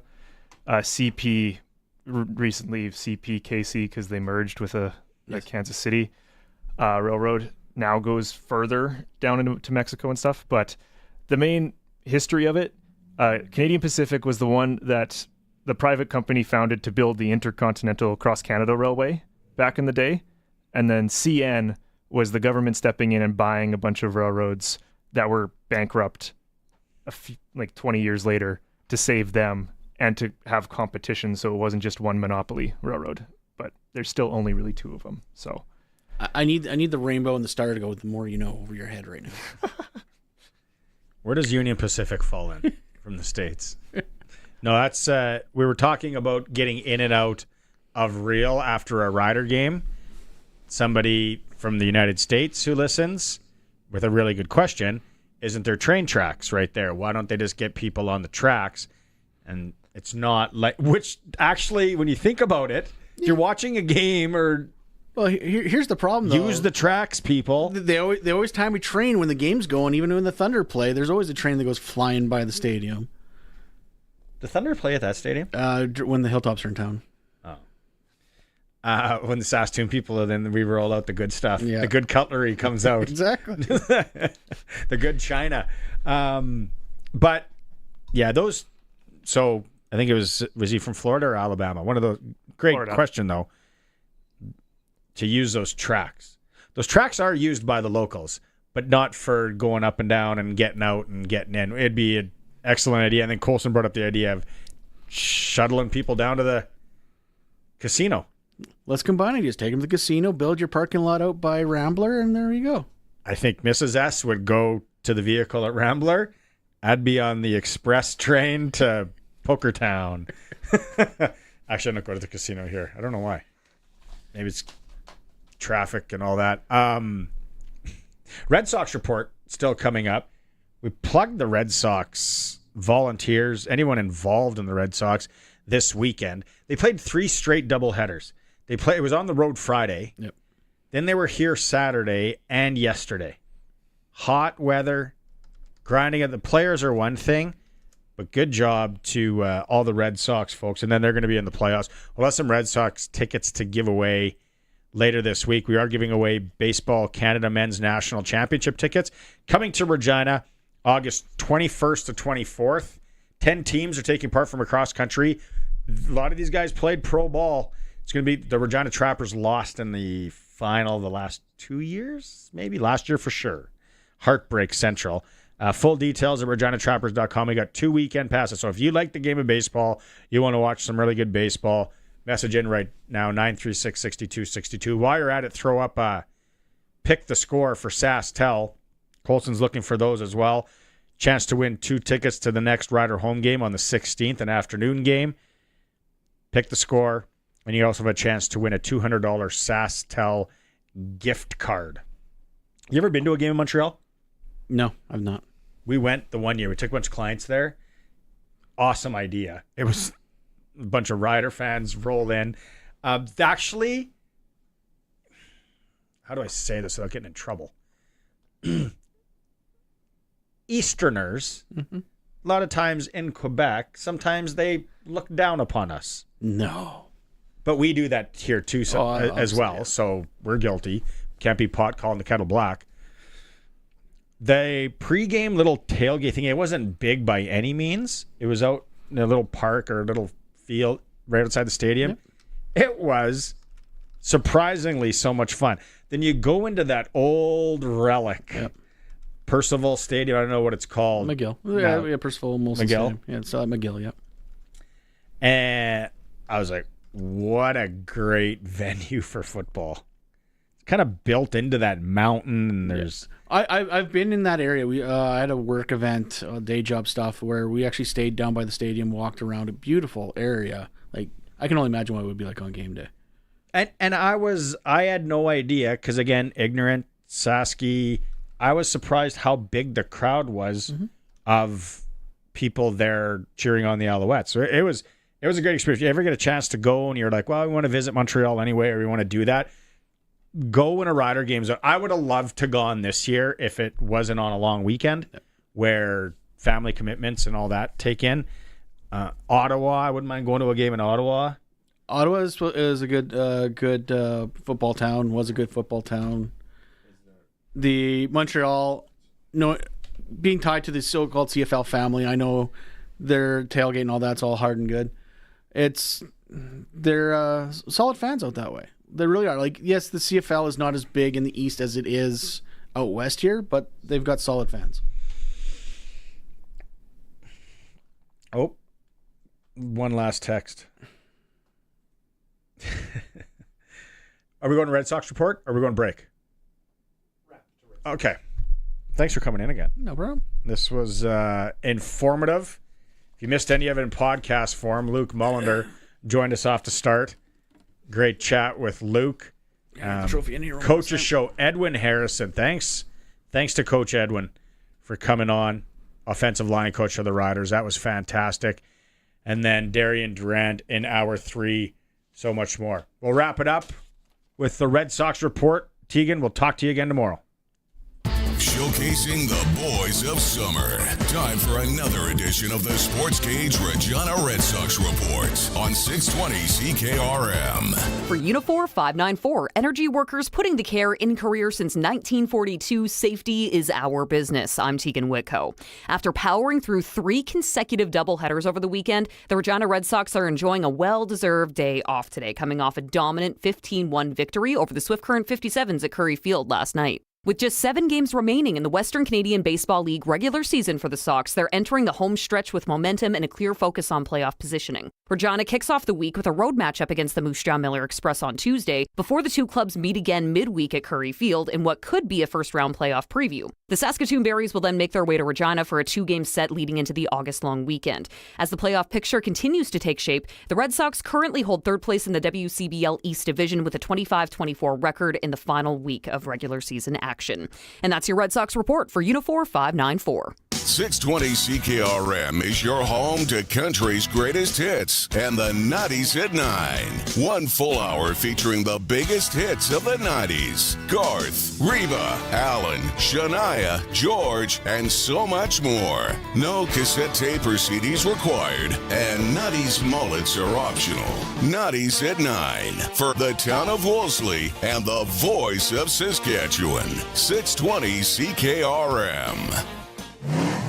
Two-Way Service, your Ford dealer in Southie, continue to have big-time deals going on for their 2024 clear out. Save $10,000 on the last 2024 Bronx